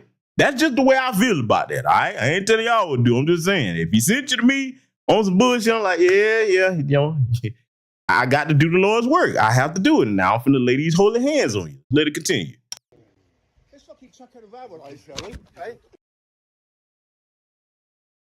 Now you saw that, right? You saw that situation. Sitting over there, man, white supremacists, similar to what we just reviewed with the brother from America, but it was even more talking done in that, and they were more comfortable getting aggressive and putting their hands on him and his personal property. So we don't know how that ended, because the brother was just doing his job, and then here they come because they figure, oh, ain't supposed to be no black people in the neighborhood. See, let me tell you something. That's how you know that you beyond ignorant of somebody doing their job. You ain't got to see them no more. Hell, they in the neighborhood doing your people a service, trying to earn a living. They ain't gonna be there for a couple of seconds to drop off whatever package could look like he was delivering something. And then after you let that man go on his way, you ain't got to see him no more till his next delivery run. Huh? But see, white supremacy is irrational. You really will damage your brain trying to make any type of sense of that. But see, now we got to get back on the political issue here, okay? Because we're going to show you something else here, and this revolves back around to that commandment issue. I want y'all to listen to this clip, and I'm going to play this in entirety, then I'm going to make some commentary on certain things that I noticed in this. In the White House, but do you agree with how she performed in that interview? I believe that interview was a masterclass in why there is a statistically significant amount of black men who are tired of listening to the media and done entertaining the Democratic Party. You listen to Kamala Harris talk about a plan for Black America. They've rolled out a plan for Black America. My grandfather told me a very long time ago, never trust a man who promises to do tomorrow what they had the power to do yesterday. If Kamala Harris was so committed to these plans for black men in particular, she's had many instances where she could have done these things as a senator, as an attorney general, and certainly in her capacity as a vice president. So I do believe that when you have that type of interview, talking about a multi-trillion-dollar plan for reparations, all while we ignore the fact that California has already studied reparations, only for the Democrats that said they were committed to passing it, to saying everyone actually going to write the check. Black men are tired of what appears to be empty promises coming from a Democratic Party. I mean, Joe, if you're honest with yourself, I'm sure there's some times where you would appreciate if your candidate would be more, quote unquote, scripted. Look, I think there's a few things happening here, right? I've said it many times on this network.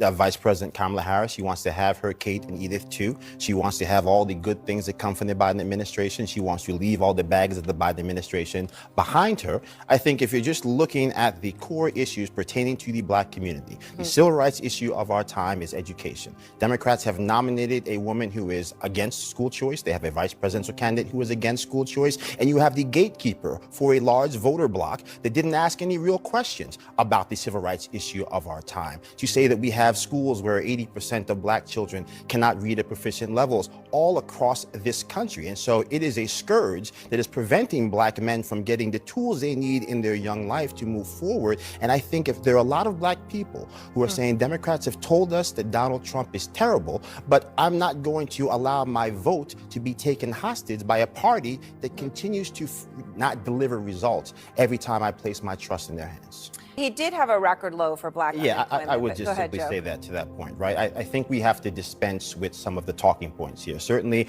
there is a fair way to interpret it and to interpret facts, irrespective of whether you're a Republican or a Democrat. The fact remains, pre-COVID, we had 7 million new jobs created. We had record low unemployment for black Americans. And I think even if you move beyond, all the conjecture, when you look at what black men are really moved by, They're moved by the fact that the Democratic Party is not actually treating them fairly. That you had the only black Republican man in the Senate who ran for president being called the equivalent of a slave that Harriet Tubman should have left behind. And no one lost their job and not a single person was fired. And so I appreciate that Sherwin says that it's good to live in America where black men can voice their opinion independent of somebody telling them how to do so. But it is quite clear that from many people on the cable news that they have been given license to talk crazy and out of their neck about black men who are not interested in voting for Kamala Harris. And I think, unfortunately, for not just the Democratic Party, but America, those chickens might come home to roost on November. Now, you heard that, brother. He was cooking, and boy, that little old alabastress, boy, she couldn't stand that. Oh, she couldn't stand it, family. And see, even though he said that, you know, the most preeminent civil rights issue of our time is education, oh, no, my brother, the most preeminent human rights issue of our time would be these people killing us with impunity. This is why we need that anti-black hate crime bill. And then after that, we need our reparations, because our community needs economic repair. They did not take education from our people during slavery. They took free labor and built the mightiest, wealthiest nation this planet has ever seen. And they're still benefiting off of that. This is why our lift-off program is not going to work. So other than that, that's the only thing I would take issue with that he said, but he was cooking. And see, let me show you something. I want to teach y'all something with this. Hold on. Let me cue this back up. And I'm going to fast forward it to something that I want to point out, because I noticed this. And let me see when she started that. Okay. Yeah, about right here. I noticed this same thing when, you know, and as gorgeous as I think she is, Abby Phillips, okay, she's on the Democratic Shield plantation, all right. And she was doing this same passive-aggressive thing here, because I picked up on this, particularly when they have the Democratic Shield women looking at black men in particular, or any black person that criticized Kamala, because I'll call the bitch whatever the fuck I want to call her, Kamala Harris. When you criticize her, I noticed this little trait they all seem to have. Family, I want you to watch this heifer's eyes. I'm going to let this play real quick one more time on this particular part, and then I'm going to make a point about what I'm seeing here, because I noticed a pattern with it. Fact remains, pre-COVID, we had 7 million new jobs created. We had record low unemployment for black Americans. And I think even if you move beyond, you know, all the conjecture, when you look at what black men are really moved by, they're moved by the fact that the Democratic Party is not actually treating them fairly. Now, notice how she keep passive aggressively blinking her eyes like that. Have y'all ever noticed that? Because you go back and look at that interview where Abby Phillips was up there talking to Nina Turner, and she was doing the same little blink in their eyes. I kept noticing that. It's particularly the women that do it, okay? Boy, if eyes could talk, boy, that little passive aggressive blink in their eyes, and you're like, oh, you stepped out of line, you can't say that. And see, I want you to look at this heifer's face, and her or anybody. I don't care whether they black, white, all these damn shield billies, whether they Republican or Democrat, but primarily we seen this from Democrats, so that's who I'm addressing. This whole thing where when you have a black man of any caliber, whether he's suited and booted and articulate like this brother here, or whether it's the average everyday brother, man, in some jeans and a t-shirt, as soon as you say you don't agree with voting for this Hindu bed wench with her mean pot of greens, here's this whole look on your face like, how dare you, black man, say what you saying? Like, we not supposed to have an opinion. See, they always talking about our voting rights being threatened, this, that, and the third, but as soon as we choose to exercise our voting right with anybody other than the Democratic Party, then it's a problem. You see what I'm saying? Oh, it's a problem then. So see, this is why I said what I said at the beginning of the broadcast about the demeanor that foundational black American freedmen men need to have and take as far as this disrespect. Let me just go ahead and be blunt with it. As a collective, we got to get to a point where none of them try this with us, because they were like, hey, nah, you what influence do you think that's gonna have over me? We got to let them know that no, you're not gonna shame us into changing our mind. You're not going to sit here and hold nothing over my head to get me changing in mind. I don't care how you look if you're in my community. I don't give a damn about none of that when it comes to standing up what's in the best interest for what's in the best interest of our people. Okay? Because see, it's not just about you and I that are here right now at this point in time. We have to think about how the decisions we make are going to affect future generations.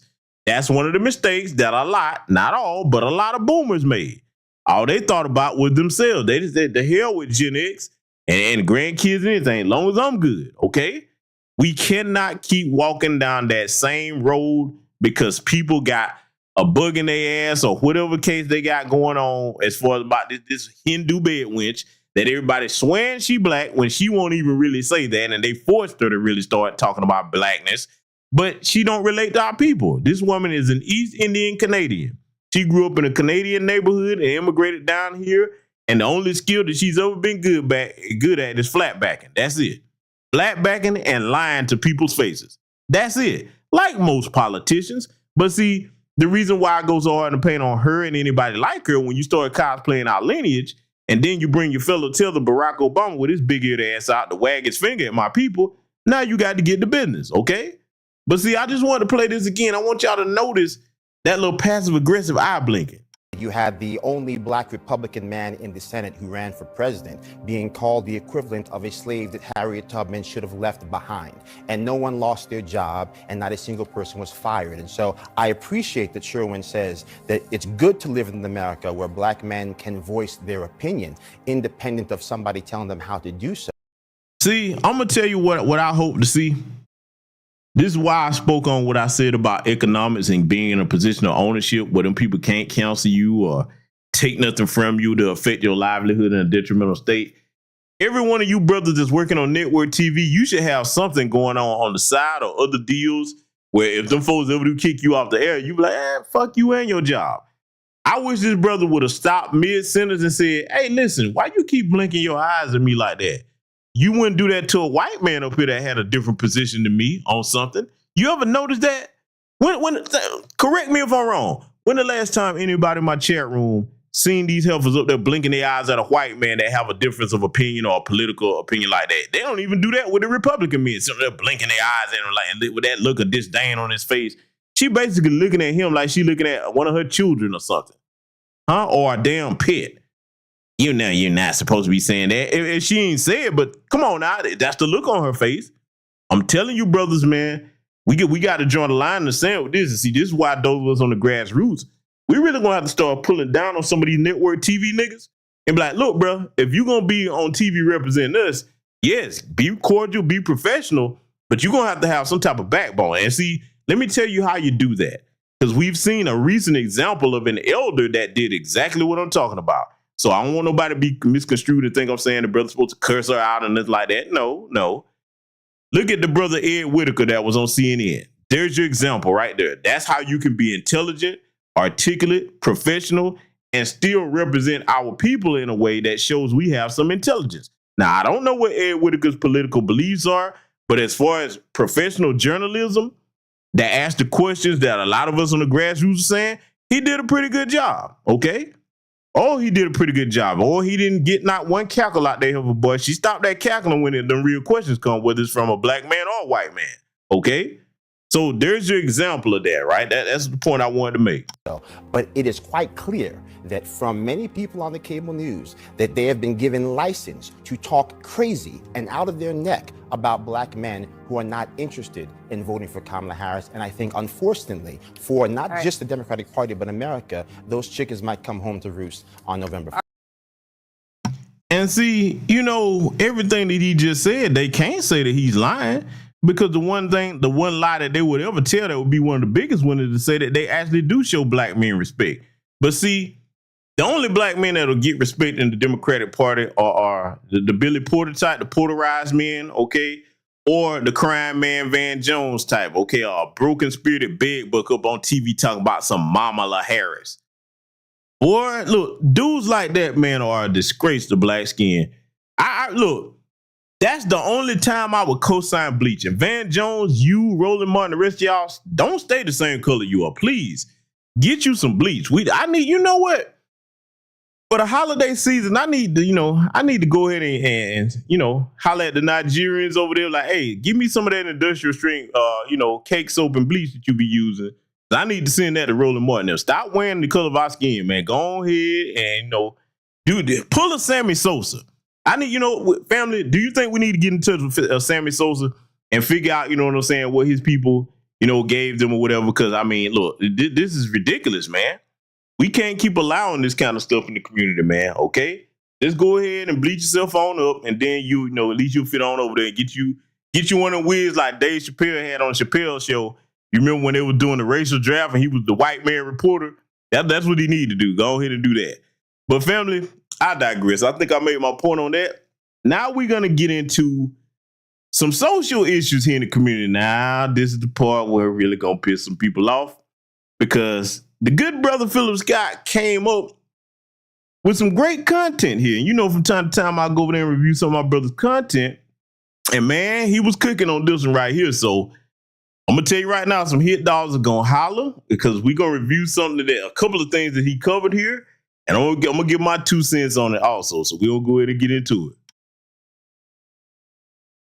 Today, a lot of y'all that's out here dating, and like I said, you brothers, I feel for y'all. Oh, I feel for y'all. Now, this one is out of Atlanta. And shout out to the brothers and sisters in Atlanta. I always meet some great people, especially when I'm in that Atlanta, Hartsfield-Jackson Airport. You got this woman that, met this man, and this is something that's not just in Atlanta. This is all over today. I don't know, how a lot of these young women were raised. I don't know and who's been raising them. But I want you to hear her tell this ridiculous story, because it just annoys me when I hear these type of clips. But let's check this out. At my job like a month ago, and I meet this boy or whatever, guy, man, whatever. I meet this boy, and he is at this retirement party, and they are not celebrating him. They're celebrating his homegirl, right? But everybody at the party keep telling me to talk to this man, right? They're like, you should talk to him. He prestigious. He got a good job. He's the executive of all of us. You should talk to him. He is that man. He that man. He that man. So I'm still not stunting him, because I feel like I meet good men all the time. So I'm still not stunting him. All right, boom. Why today, I just asked this man, I said, hey, can I have some money to get my nails done? This is my first time asking for some money, right? I said, hey, can I have some money to get my nails done? He said, how much are your nails? I said, 200 nails and toes. He goes, oh, hell no. Oh, hell no. I said, what? Because I was just about to hang up, because you're not about to play on my AT&T phone bill, okay? My phone bill, $130. You will not be playing on this motherfucking phone. I don't play like that. So I'm like, oh, okay. So I just get quiet, because I'm about to hang up on you. Not in the mood. Not only am I not in the mood, you never speak to me again. Yeah. So he goes, are you serious? Your nails $200? I'm like, yes, it's $200. My nails and toes.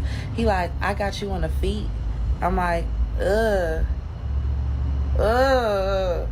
He like, oh, well, he like, I just don't know nails to be cost no $200 or whatever. I said they do in Atlanta, okay? $150 for the nails, and then $55, $60 for the toes. And don't let me go to Buckhead, okay? Stop playing. So he like, oh, okay, well, this is the kicker, because my job about to hang up. This is the kicker, y'all. He goes,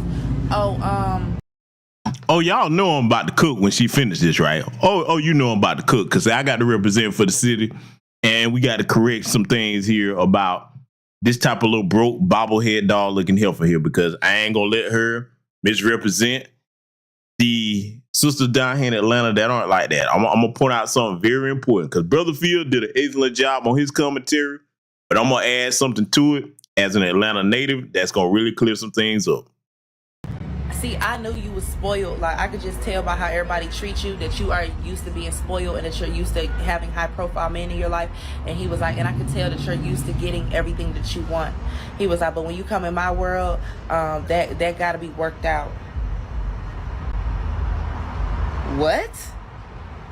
So I said, so you knew that I was a high profile girly, and you knew that I was spoiled, and then on a date I even told you that I be asking for stuff, and you knew this.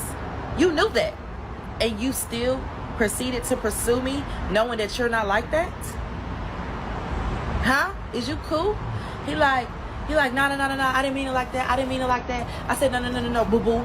You meant that. You meant that. When you screamed, oh, hell no, that was your natural reaction. You meant that, babe.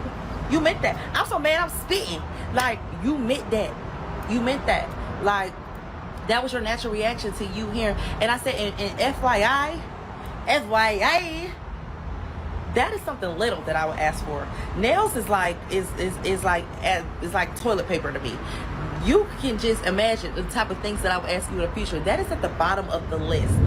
So now, before my brother Phil gives his perspective on this, and shout out to my good brother Philip Scott, because he did a great job. But see, let me expound on something, being an Atlanta native, and I can tell you about the women here, how they act, how they don't act, and which kinds you deal with and which kinds you don't. But before I get to that, let me deal with the dude that she said she would talk to, if this story is to be believed, because a lot of them will just, these types of helpers right here, broke bobblehead doll helpers, they'll get on the internet and just say anything for attention, okay? But let's just go with, say she's telling the truth. The brother that, when she was on the phone with her and he was like, she's trying to get $200 to get her nails and feet done or whatever. And he was like, oh, hell no. No, brothers, let me tell you something. If one of these broke bums like this helper here, because I'm going to explain the difference between a chick in Atlanta that's got money versus one that don't. If one of these broke bums try you anywhere in this country like this, brother, you don't have no conversation with that. The minute that she try you like you some type of trick, hang up on that helper, okay? That's what you do. You be like, oh, you one of them. My bad. Click, in the conversation, move around. See, you got to get accustomed to doing that. You got to get accustomed to doing that. So now let's get into the different types of women here in Atlanta, okay? We're going to deal with just two. The broke bobblehead helpers like this bum here that told that story, that's got the look. She's got the look. Oh, yeah, she got the look. Let me tell you something. Chicks like this down here, they broke. You can tell. And see, I'm going to tell you something else, too. The difference between women in Atlanta and Georgia, period, that have money, they don't talk like kindergartners, okay? They don't. They don't talk like kindergartners. They do not do all that extra excessive expressionism. No. Sisters down here in Atlanta that's got their paper straight, they are very refined. You hear me? I'm talking about from head down to the nines. They are very refined. They do not talk like that. They don't act like that. They wouldn't even hang with chicks like this, okay? And they not going to ask you to pay for them because they got it themselves, okay? Now, let's be clear.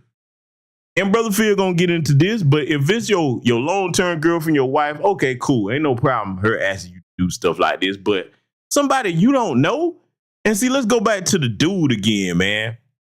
First and foremost, she was talking about everybody talking about she need to talk to the guy and he's procedures, this, that, the third.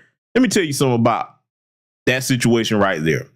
There's nothing wrong with making sure a man is gainfully employed or whatever, but I'm going to tell you about me. All of that, even if somebody told you who I was, I'm going to tell you like this. That ain't got nothing to do with you, because that doesn't mean that you finna get access to my resources just because we're getting acquainted with one another. Oh, no, it's a phase you got to go through for that. I got to see if you worth my hard-earned money before I put any dime down on you, okay? So that's really just something, like I said, man. It's all about your upbringing and what type of men influence you and trained you, okay? Because whoever this brother was she was talking to, for me, the conversation was too long. Once I see that you call yourself trying to try me and disrespect me as a man, it ain't nothing else to talk about. You get out my face, because there's plenty of women that I can deal with that don't have that demeanor, especially down here. And see, for all the stories that all these goofies, not my brother Phil here, but all the other goofies, oh man, Atlanta is great and all the women could be men. Nah, brothers down here, we don't have them issues, brother. It's Candyland down here. Oh yes, if you got your stuff together, you ain't got no problem finding natural born women. Now, if you looking for the other kind that proclaim to be women, well, you gonna find what you looking for. And I'm gonna stand on that, okay? But see, now, dealing with this situation here, with this broke bobblehead doll helper, no, man. No, she give women down here in Atlanta that's got their stuff together a bad name, bro. They do not move like this. Look, let me talk to you, right? Because see, a lot of you, everybody got what I call, and again, I'm not talking about my brother Phil here. Solid dude, good brother, ain't been nothing but respectful to me. But I just had to review this because when I saw it, I was like, oh, Lord, what are these, boy? Let me tell you something, man. Women from Atlanta, that have their stuff together, bro. I mean, it's a whole different vibe to them, man. They don't hang out in certain places. Really, I'm gonna give you the main rule of thumb. A lot of them be solo dolo. If they ain't in a relationship, they be chilling by themselves. See, they don't do the huddle up in a group, go out to brunch and sit there and become a buffet master phase. Them chicks are in shape. They got their own stuff. Fact of business, a lot of brothers have been shocked by this when they come here. A lot of them will offer to treat you if they really digging you like that, okay? So that's how the chicks with money down here carry themselves. Fact of business, man, you get to chopping it up with them, having conversations. If you a brother got your head on straight, she putting you up on different plugs as far as whatever you in. Oh, I know somebody that's into this. Oh, you into day trading, woo-de-woo? Okay, cool. Let me show you what's going on over here with these stocks. I'm like, oh yeah, this is my type of conversation right here. Let's keep this going. I mean, the conversation be so organic and fluid, right? No, I'm telling you what I know, not what I think. I ain't somebody that got the one time at band camp store. I know how women are. So now let's flip the coin. Let's talk about the other side of the coin, the broke women that don't have an attitude down here. Let me tell you something, dude. The women down here, and you know what I'm saying, when I say broke, I ain't talking about just completely destitute. I'm talking about the chicks that don't have it like that. You still got some humble chicks down here, man, that like, if they ain't got it like that and they really digging you, all they want to do is spend time with you, bro. And she ain't one of them, okay? She ain't one of them. Now, I know a lot of dudes, man, it's hard to find that. I can't find it. Oh, no, we still got them like that down here in parts of Georgia, even Atlanta. Look, most of our women down here that are not on that higher tier class, because she said she high maintenance. No, you high maintenance bum. That's what you are. The real high maintenance chicks, they don't ask men to get that stuff done for them because they look at it as, okay, this is what I want to do for me. Now, if you offer to do it, that's another thing. But I'll tell you another thing about the women that's really got their paper straight. If they really just trying to rock with you and get cool with you, they'll turn that down. They'll be like, oh, baby, I got it. I'm cool. You know what I'm saying? I appreciate the offer, but I'm good. All right? But now, flipping back to the women that don't have it like that. The ones that are on a lower economic tier. The ones that got their head on straight, not like this bobblehead dog heifer. Man, they humble as hell, bro. And they are the most fun to hang out with. I'm going to tell you that right now, man. We got some of the sweetest women down here in Georgia you ever want to meet, bro. So I just wanted to make sure I put that part out here, and I don't want nobody to think, and the brother Phil wasn't trying to do this, but I don't want nobody to think that this little bum heifer right here is a representation of even the chicks down here that don't have the type of money that will put them in like the upper middle class or the wealthy tier, okay? So I want y'all to listen to what Brother Phil's about to explain because he's going to be right on point with what he's saying. Let's let it continue. Check this out. Let's just go over this. You talk to this guy, y'all talking or whatever, and then you hit him up for $200. Now, some people can say, well, that's not a whole lot of money, huh? In this economy right now, that's a lot of money. I don't care if the economy is good. $200 doggone dollars. And that's why a lot of them are broke. They work, but they broke. Because if your nails is costing you $200 doggone dollars and you have another man to pay for it, pay for your own nails. Because see, that's the thing. And why the man said, oh, hell no. Because, one, you're not his wife. If you was his wife, that's not an issue. If you was his girlfriend, and I'm talking about not just, oh, all of a sudden now we in a relationship. No, you don't even have a relationship with this woman. No commitment. And yet she's trying to get into your pockets. These women today talk to 10, 20 men at the same time. So why would a man just come out of pocket looking like a simp? Then what they do is when you give them the $200, they'll sit up here and call you a simp. They'll even say that you're not attractive or whatever, but they're going to keep hanging around you because you're giving them money. Let me pause it right here because I want to touch on something Brother Phil just said. And you're right there, Brother EJ, man. Yeah, I am giving out some of the secrets, man, but it's only right for me to speak on it being a Georgia native, man, because like, you know, again, and I'm not saying Brother Phil was doing it, but you got a lot of people that either have passed through Atlanta once or twice, or they never been here and they have that one time at band camp story. So I like sometimes it's good for those of us as natives to give them the real about what things are really like, okay? Because to be honest with you, man, You know what I'm saying? A lot of folks that will pass through here or never been here before. Atlanta is like some kind of magical Disney kingdom where everybody got a story about something that's over exaggerated or either it's not accurate. You know what I'm saying? And again, Phil is on point what he's saying. So I'm gonna say it again. I'm not talking about him, but I want to expound on something that Brother Phil was saying. He's right about that class of women because they in every state today where they talking about 5, 6, 7, 8, 9 men, got dudes in their phone, saved for dinner, hair, nails, all this, a whole bunch of simps. So I'm gonna tell you how you can read chicks like that. One, they'll try to come at you like this heifer did here with her broke ass, okay? And then number two, I'm gonna tell you something, dude. The other reason how you can tell if them chicks are, got on the dudes in their rotation that they have, just break bread like that, just watch their demeanor and how they act. Again, it's a big difference between a classy, sophisticated woman and a little broke girl running around trying to guilt shame people, men that actually have money to get them to pay for things. See, look, I'm gonna be honest, and again, I'm proud. I know. Oh hell, I'm getting texts now. Some of the sisters don't even want me to spill the beans on this, but y'all, I got to do it so that those people that hit me up, people text my phone now, I got to say this, sisters. I got to represent for y'all because look, I'm from here. I need to let them know. The sisters that they got their paper together down here in Atlanta, they look at chicks like this, like the scum of the earth, man. I'm telling you, they do. That's one thing I know. These women have their own little hierarchies and cliques down here. And the bum bros that have that kind of attitude, they're like, oh my God. Look, true story.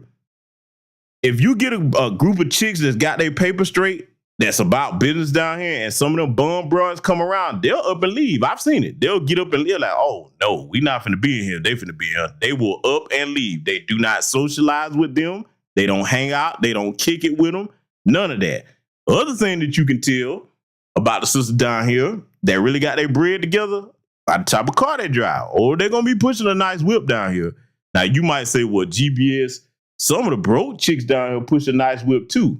I'm finna tell you how you spot the difference. Oh, they finna be mad. I told you we were gonna piss people off with this broadcast. It's about rules of engagement in several different areas of society, okay?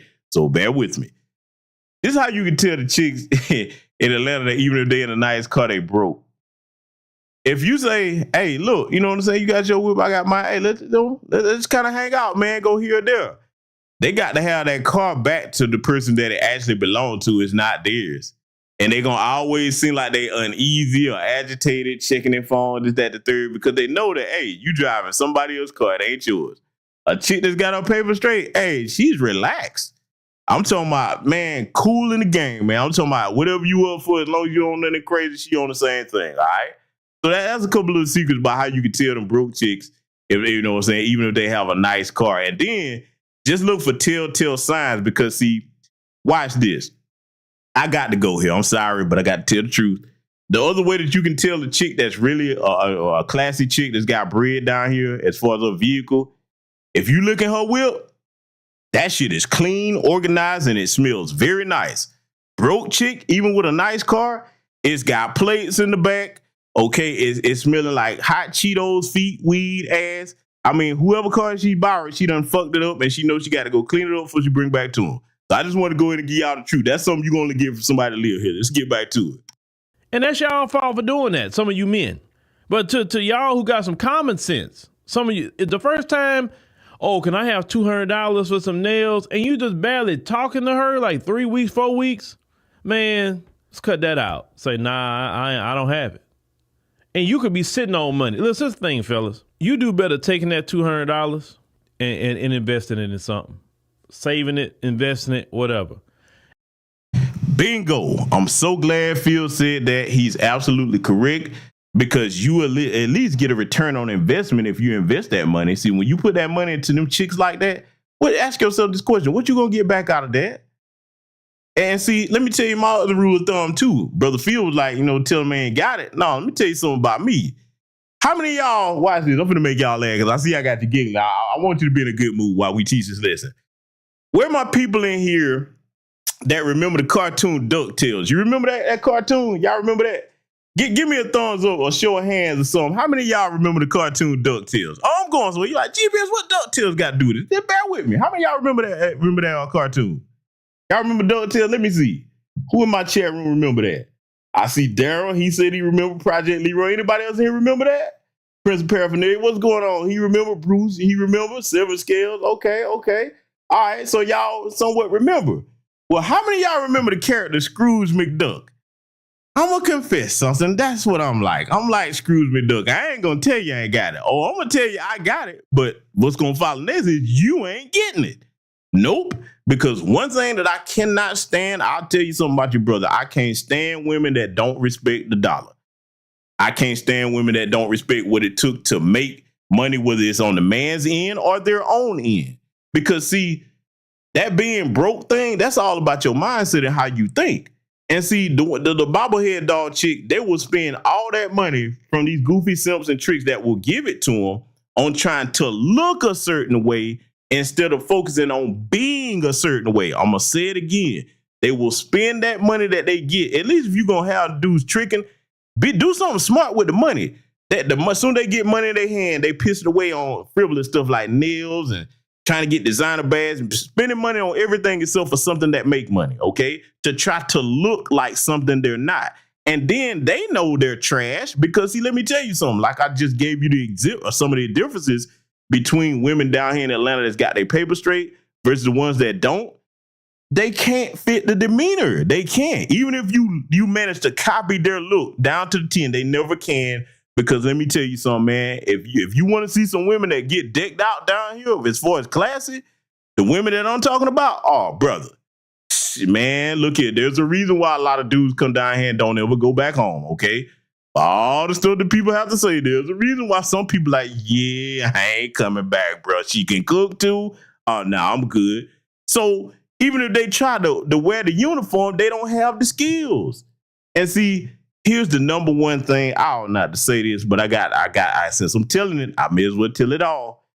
The number one thing, how you can tell the broke chicks versus the one that's actually got their paper straight as far as black women down here in Atlanta. If you are intelligent enough to take a conversation in a certain direction about any given subject, they can match you line for line. They might not be experts on it, but they will have some form or functioning knowledge on what you're saying. If you talk to these bum chicks, all they know about is Suki Hana, Glorilla, Sexy Red, what happened on some type of reality show. They don't really have too much to talk about. If you get to talking about making money to them, they don't really know anything about how to make little legitimate money. So you can tell by the conversation that they broke, even if they managed to copy the attire of a sister that got money. I'm sorry. Got to tell the truth. I got people texting my phone laughing their ass off. Some of the sisters I know down here because they know it's true. Some of y'all might be in the chat room. Behave yourself. I got to break this down. But anyway, I want y'all to listen to what our brother Phil is saying here because he giving some good game out about that. Young black men, you will come out better investing your money in something than tricking it off like a damn super simp out here. Let's let it continue. At least if you put your $200 up in an investment, let's say you go buy you some stock. Let's say you go buy you some ETFs. Let's just say you saving it. When you do that, let's say 6 months later or even next month, a few months later, you at least will have a couple of extra dollars on that $200 you put up versus giving it to her. When you give it to her, that's gone. You need to save your money. Men need to have money saved, period, right? Work towards saving some money. But you're not going to save no money cashing out $200 for some nails. And then these same women like her have the audacity to act like that's a problem what he said. And then he will still be nice and say, look, I'll give you some money for your pedicure. And then she had a problem with that. Instead of her saying, oh, man, I appreciate it, because at least you didn't have to pay $200. You getting a pretty good discount. You understand? And the man shouldn't even did that because you're just getting to know him. The reason why a lot of y'all are single is because you keep trying to run a man's pockets and you keep trying to make everything transactional like a prostitute. That's what they do.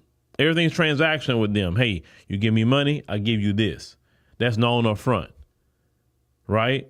And at least in that situation, the man getting what he want out of it, so he's willing to pay for it. Right? In that situation, you're not even getting that. A lot of times they run in your pockets and you're not even getting that. You paying for dinner, you paying for nails, you paying phone bills, you paying car notes, some of y'all rent or whatever else. Some of y'all they run in your pockets, and you're not getting nothing. And the dude that's not giving her nothing, he's the one getting everything out of her. You know what I'm saying? Let me pause my good brother Phil right here because, boy, that last point he made. First of all, before I say this, ladies and gentlemen in the chat room, I must make a statement because all of you that have been rocking with me over here know that there's going to be a lot of truth in what I'm about to say. I am a friendly neighborhood Spider-Man. All I do is help little old ladies across the street and get kittens out of trees. You know what I'm saying? I read to kids and things. I am a very, very, very, very down-to-earth brother. I am not a menace out here. So what I'm about to tell you is I have not participated in this behavior at all, okay? So I'm innocent. Y'all know I have a halo over here. I know you know the truth of this, okay? I know you know this. But Brother Phil is right about what he just said because I have heard, okay? I have heard that, you know, there's plenty of super simps down here, boy. They're making it rain on some of these little broke thotty karates. And then there's other brothers that will come through and not spend one red dime and get everything that you fantasizing about, you super simp. Okay? So that there's that. And again, now, you know, I've just heard these things. Okay, all I do, help little ladies across the street and rescue kittens, read to children, and things of that nature. Okay, so I would not be one of these villainous men that's running around out here, you know, taking advantage of the super simps. I've just heard stories. I'm just reporting the news, ladies and gentlemen. Okay? I know you know the truth of this, all right? But I just wanted to back that up because what Brother Phil is saying is very true. Let's let it continue. So I would tell all young men, don't cash out at all. If they call you broke, understand she won't have no money because you asking me. You understand? See, women that got something going on in their life don't need to call no man for no $200 with no nails. Because she got that. That's what she do. And whatever how she do her hair, she pays for that. She don't need you to pay her hair. She don't need you to do nothing. She got it. See, fellas, get a woman that not only handles her own situation, but she's even generous enough to say, generous to you and say, yeah, I'll treat you out. You know, I'll do whatever. If she can't even treat you out not even one time, or get you something for your birthday or whatever the case may be, then no, Them kind of women like that, it's broke, and they will keep you broke because all they are is just consumers. They're not savers. You understand? Let me pause it right here because Brother Phil made another excellent point. And see, this is something I try to point out to especially the sisters in our community. And I don't do this to pick on the women because I want all our people to win. But let's focus on that point. In Black America, we do too much consuming, but then if you really want to break this down by gender, and look, across the board, the corporations in America that, believe it or not, do your research, they make most of their money off of women. They really do. Most of the retail corporations, things of that nature, they make most of their money off of women. Then when you extrapolate that down further into our community, Black women are the biggest consumer group in America with the worst credit and the highest student loan debt. So that trying to spend money to look a certain way instead of spending money to be a certain way, it works against you. The sisters down here that's got their financial game together, they not on that hamster wheel or trying to put on airs. They rather actually have it versus just look like they have it, okay? Now, I want to speak to something else that Brother Phil said because, see, now this is the part where even the decent sisters are going to get on my case here, okay? Because I know I'm going to get some phone calls out this over, probably some during the broadcast. I got to warn you about the sisters that's got their game together down here that actually do dig you because they will actually treat you down here. And boy, these little devils down here, I got to call them devils because they're beautiful, okay? Gorgeous from head to toe in whatever shades you want down here. You have to be careful, boy, because it'll disarm you if you ain't never had that type of Southern hospitality treatment from, especially with women down here today. Okay, when you run across the ones that fit the description of what I'm talking about, they get to treat you nice and everything, bruh. it'll disarm you. You brothers, you got to stay strong because they'll catch you, okay? And then you'll be trapped. Especially if you're not from here. You ain't going to want to leave and go home. Then before you know it, man, now you done been heading down this aisle, boy, and shit. I got you. Look, our women got game for real, okay? I'm telling you now, they really do, man. You know what I'm saying? So I can't see it. That's why you'll never hear me sitting up here, oh, man, all these women, this, that, the third. No, the little clowns that jump online or whoever and say that, I'll tell you what the problem is with a lot of them types of dudes, man. The problem with clowns that jump up here and they try to extrapolate things towards all types of women, the problem is them. See, let me tell you something right now, speaking on that here. No matter where you go in the world, if you have a bad attitude or a bad disposition, shoot, man, every place you go is going to seem like all the women is this or all the women is that. Same thing for the women with the men, but we talking about men right now, okay? Now, if you got a fairly decent demeanor about yourself, you got your act together, hey, man, you can have a lot of adventures down here. I'm going to be honest with you, man. Most of us that's actually got our act together down here, we really don't, you know what I'm saying? I mean, I encourage everybody to do it, but we really don't be traveling all over the place like that because we love home. We really do. Shout out to all the brothers and sisters over here in the Foundation of Black American Freedmen lineage. But even sometimes when it comes to going to other countries, we have to force ourselves to get outside the city sometimes because, hey, man, like I said, you don't see large numbers of people from Atlanta moving to these other states. Everybody's coming over here, okay, for the most part. So when people start talking crazy, I'm like, nah, let's look at some numbers now. Most of the people from here, we ain't moving to where you at unless it's on like some business, and then we keep our spots here and come back and forth. Ain't nobody trying to haul ass California, New York, or whatever in no large numbers, okay? The only exception would be business, and then I guarantee you, every brother or sister that does that, they still keep a spot down here. Ain't nothing like Atlanta, man. Nothing, okay? I said this before. I'm going to say it again. One reason why I don't tolerate any disrespect for anybody about my city, this city has been pretty much like parents that take in snot-nosed orphan children, give them a bath, give them a haircut, spray some cologne or perfume on them, put new clothes on you. And not only do we feed you, we teach you how to feed yourself. So a lot of people that come from these other places, I'm like, you're going to put some respect on my city. That's why, you know, I salute the brother Phil. He'll always be welcome down here. He get a lot of love down here. Brother ain't been nothing but straight up with me. So, you know, I got to give him that same respect. And by the way, if you hadn't checked out the African Diaspora News Channel app, if you don't know that he has one, he actually does. I think it's some good content on there a lot of people like if you're into geopolitical news. He does news about our lineage over here and globally pertaining to the global black diaspora. So check that out if you haven't yet. But I just wanted to make that statement regarding some of the people that come here and act crazy and talk crazy. And look, I wouldn't be surprised if that little goofy bobblehead broke chick that Brother Phil is talking about here, I wouldn't be surprised she's a transplant because I got to be honest, a lot of transplants have ruined things in Atlanta. It's not like it used to be. We welcome everybody, but a lot of people brought their goofy ways down here and it's kind of changed the vibe of the city. The only way you get old Atlanta, you got to be around Atlanta natives, okay? So there's that, but let's let it continue. It don't matter how they look because you can find one to have a certain look and take care of her own business and not going to be calling you every 5 minutes to take her somewhere. Leave broke women alone. Just keeping it 100. And broke is a mentality. It's not a dollar amount because you can make money and still be broke because it's more so your mentality and your spending habits. But don't ever feel bad if they like, oh, I'm going to ghost you because you didn't give me $200. Like, thank God you ghosted me. Man, that was a beautiful thing you did. You know what I'm saying? And don't even be asking why or whatever, you know. And that blocking and all that stuff, that's the dumbest thing ever to me that people do today. It's like, and if somebody do that to you, don't even question it. Don't even like, what did I do? Don't even worry about it, bro. Just move around.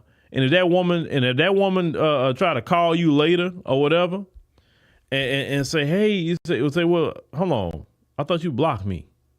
Yeah, but like, click. Nah, I'm blocking you because you got some nerve. Why you block me? You expect me to talk to you? Once you block me, I get it, and that's just the end of the conversation. But don't let broke women run your pockets, fella. Don't let them gaslight you. Don't let them play. And I got to pause and interject my brother Phil because he cooking, but I paused it on this particular shot right here because, boy, y'all gonna call me petty for this, but I got to make sure that I teach this lesson. I got to make sure it stick to your ribs, okay? The other telltale sign about the broke women down here in Atlanta, like this little bobblehead doll, is probably a transplant. They don't hold their mouth open like this. Now, I know I paused like this, but notice that when she talk, that mouth is always held open, okay? Now, I'm going to be somewhat vulgar with this, but the broke chicks that always have that mouth open syndrome going on is because that mouth do a lot of things to get some of the money that they be trying to take. I'm just telling the truth. That's what it is, okay? That's the mouth open syndrome. That look. Don't believe me. Ask other brothers that's from here because you probably think I'm just being petty. No.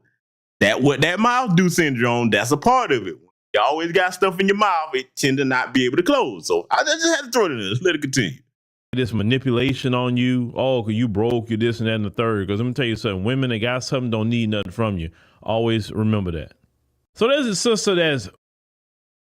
Now, we gonna move right along to the next situation here we gotta analyze. We got one more of these that Brother Phil covered. And it's gonna be right in line with what he's talking about here because, see, again, the theme of tonight's broadcast across everything we're discussing is the rules of engagement against foreign and domestic threats. Now, you're probably saying, well, GBS, how is this a domestic threat? Well, it's a threat to your respect as a man. And that's something that in America today, across the board, every demographic has targeted black men to whittle our self-respect down, our self-esteem down. And this is a part of that also. So trust me, we right on point with teaching the lesson here tonight. We hadn't took a swerve or a turn because we got some other things coming up we got to review right after we get past this and the next segment here. But here's a similar situation that Brother Phil is going to cover. And boy, if you thought the little bobblehead helpful with the what that mouth do syndrome, that mouth open all the time was one to listen to. Wait till you hear this. Let it play. Marveling about how men are sitting at the bar and women are coming in and they're not getting up. Let's go ahead and check that out. So I had to make a TikTok about this, y'all. Me and my girlfriend went out last night for drinks at a bar in Dallas. And I just want to say, like, what happened? What happened with the chivalry? You see that bar? You see the bar full of men sitting down, literally just watching women in heels stand up. Like, what happened to the men? Like, I'm so not used to this, and I never will be. Well, young. Now, before Brother Phil start cooking, I got to go ahead and throw my take on this here. First of all, she got that little onion-shaped peanut head and sitting up there. And this is another one, fellas. I know the ladies will be like, oh, you shouldn't say that. Watch out for these women that word fry when they say men instead of just saying men. Men. When you hear the word frying with that, run. She's one of them. Okay. All right. I'm serious. I know it sounds like I'm being petty, but just put it to the test. You see what I'm talking about. That word frying men. Now, why don't you just say men? Just say the word without frying it. But see, here's the thing. For any of you chicks that actually think that men that don't know you are supposed to just jump up out our seats and let you sit down and we not involved with you no type of way, you're not our girlfriend, our wife, you're not our kinfolk, you ain't even a homegirl like that. We don't owe you nothing. And the answer to her question is, see, this is part of the delusion with women that think like that. You don't realize that what happened to the men is them heifers like the previous video, the bobblehead doll heifer. Too many brothers now, they're on, okay, y'all said you want equality, so now you gonna get it. And then the ultimate thing here that make us sound silly, see, a lot of them don't really think before they post stuff like this to the internet. Nobody told your goofy ass to wear them damn high heels out without a change of shoes. If you knew you were gonna be somewhere and you see what it is today in this current climate, with a lot of these women, not all, acting like they act, hey, brother, that chivalry stuff is dead, and a lot of you killed it. And that's the truth. The Me Too era and all of that, a lot of brothers just, hey, they not trying to have them issues and problems, man. They just not, okay? So I don't know who told her to run out in these heels and then expect all the men to just jump up, oh, my lady, do you want my seat? Here, you can have it. The nerve of you. Listen to how that sound, man. Do you know how arrogant and narcissistic you got to be to think that men that don't know you from a can of paint supposed to hop about their seat to just let you sit down because your goofy behind wore some heels? The audacity of it. But anyway, I want y'all to listen to what Brother Phil's about to say on this. Lady, let me tell you something. The reason why a lot of these men aren't getting up for you is because when you lean on that I don't need men attitude, I'm strong, I'm independent, we just as, equal and all this other stuff to men, then men going to start viewing you like they view another man. And when men view you like they view another man, do we get up from our seat for another man? No. That man's going to stand there. You understand? And when you got rid of chivalry, because men have tried to hold doors open, like, I don't hold no door open for me, or you being weird and all that sort of thing. Well, then what you thought was going to happen out of that? And at the same time, these men don't know you. You're not their girlfriend. You're not their wife. So why are they going to just get up and let you sit down? You say you were standing in heels and all that. What is that to them? They were there first. Come there earlier. I'm not mad about any of that or bothered about that. Because now, if you got your wife standing there and you sitting down, now I'm going to say something. Or you got your girlfriend, okay, bro, that's not cool. But you're nothing to them, ma'am. Or any of y'all that came, there's nothing to these gentlemen. Gone are the days with these men today. That is gone. They're not doing that for you. They're not getting up. They're not catering to you because, as I stated before, and I'm going to say it again, there were things that modern women have done to say that they don't appreciate chivalry from men. And so because men aren't chivalrous anymore, that's a consequence of the actions of modern women. So the only thing I suggest is if you want to get a seat, get there early. Get there early, or, go with your man and make sure, and that way your man can reserve you a seat or reserve something for you. And then y'all have a place to sit. Other than that, first come, first serve, ma'am. So yeah, and look, I gotta agree with him. And see, here's another thing too regarding that particular situation with that sister there, right? She come out and then you go and put that on TikTok. Where's the men? What's wrong with the men? No, see, that right there is kind of what brothers is talking about, because now you putting them on social media. They don't know you from a can of paint, but you trying to make it look like they're the problem. See, a lot of these chicks that do that, they're not really thinking about, am I contributing to the problem, because they so arrogant they can't see that they are part of the problem. They really are.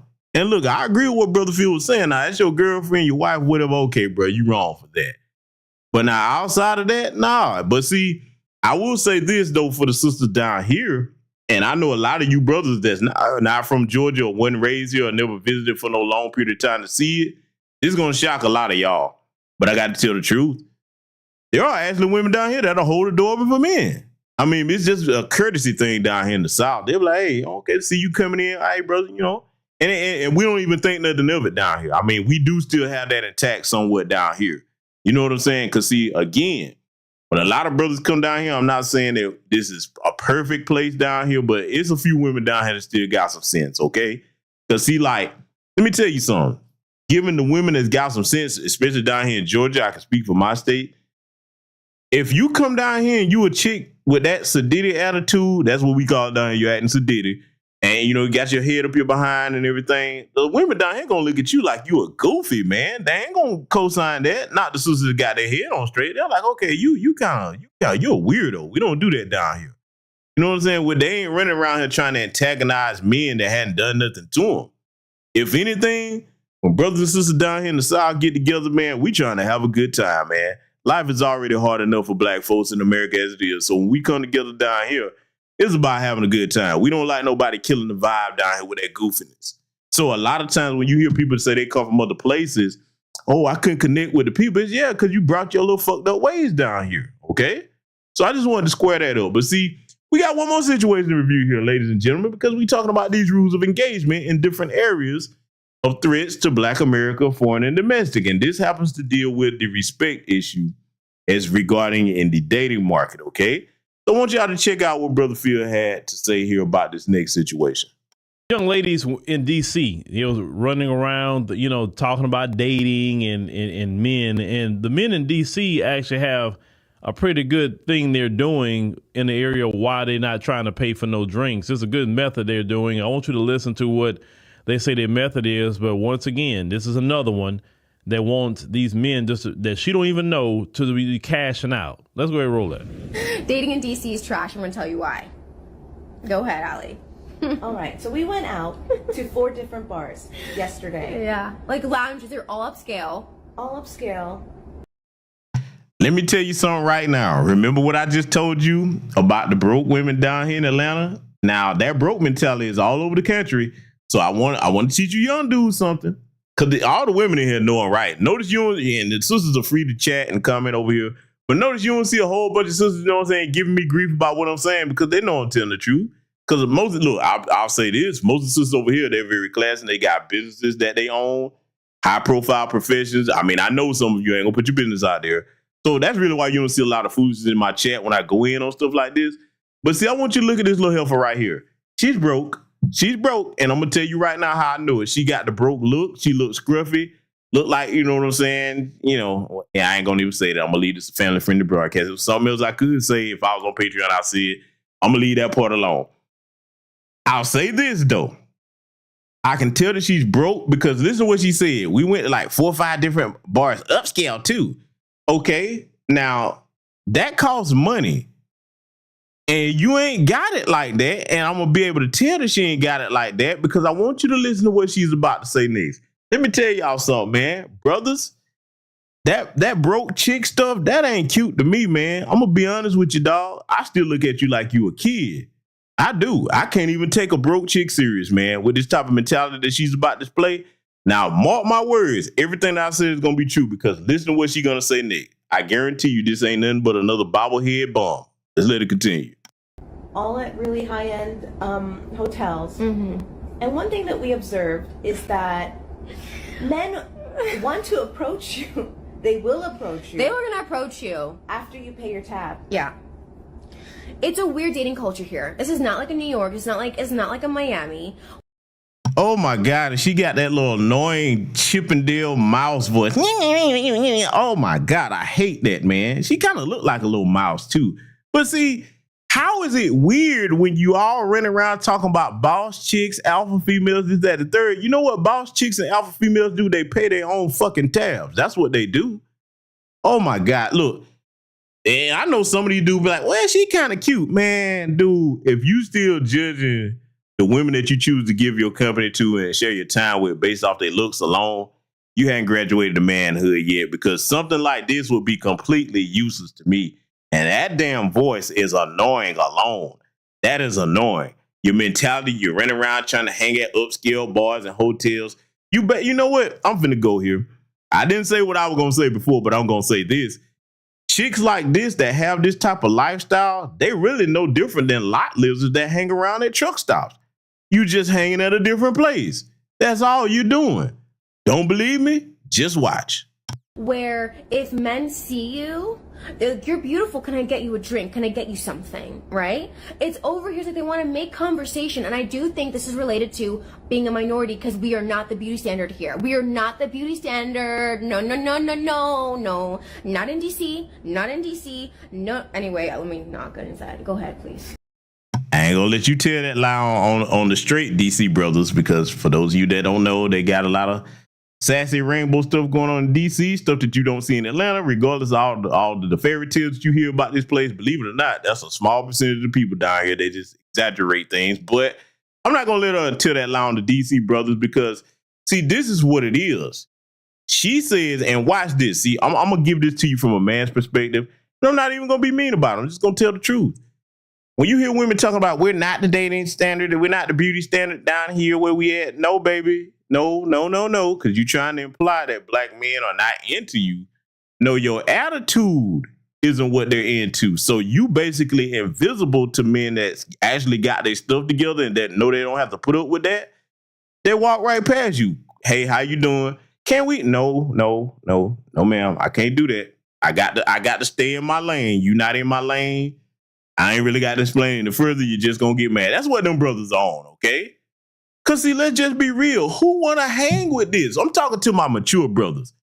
Brothers that's, especially that, my age range, over here doing what I'm doing in my type of professional tax bracket. Who want to hang with this? See, let me just be blunt about this. Where could you take this? If you got your stuff together, you hanging with female company for the evening, your plus one or whatever, where you going to take this? This little Chippendale voice sounding child. Juvenile as hell. You would be an embarrassment to take anywhere. Because see, I'm going to tell you how it usually goes. Because I've seen this. And me and my buddies, I try to warn some of them about this type of behavior. If you do pluck one of these from their relative obscure lifestyles and take them somewhere where there's class, they're going to overeat. If it's some alcohol in the menu, they're going to mess around and get drunken in public and be acting an ass. And now here you are looking like a jackass because you took this fool out of his element of trash where it belongs. That's where I'm at with it. Listen, man, I told you, man, I'm cut from a different breed. But anyway, I digress. I want you to listen to this broke bobblehead bum here. So pretty much we went to one lounge in particular. Mm-hmm. There's an energy convention going on. Mm-hmm. A lot of males. We were probably... There's it's like four women and like 25 men. Yeah. So we're thinking pickings are great. Like, we're not going to have to really pay for anything. Like, you know, and these are all men, literally business suits. Like, they are all dressed. Like, they look like they are, you know, loaded. Like, they look like they're very comfortable, okay? And this is okay, but what would they want with you? See, the crazy thing about this is they'll sit here and turn these cameras on and put this crap on the internet, and they don't have nobody in their social circle to say, do you realize that if you said you in a place where there's men that are well-dressed, they seem to have their, you know, their situation together, they're professional guys, what would they want with you? Look at how you act. See, sometimes the mirror is your best friend. But see, when you narcissistic and arrogant and everybody else is the problem and you hang in a little circle where nobody says maybe the problem is us, you get these types of results. Let's let it continue. Very nice hotel lounge, okay? They have no problem staring, though. No problem staring, honey. Because we were looking good. We were looking good. And my thing is, we're wrapping up the night, okay? No one's saying anything. We're just getting stares. Oh, Lord, just in, hot off the presses. Salute to the sister A-OK.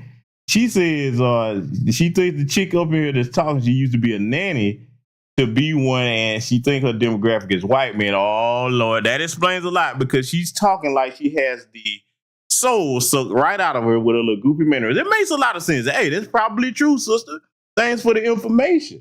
And then the terrible part, Lord, she's watching people's kids.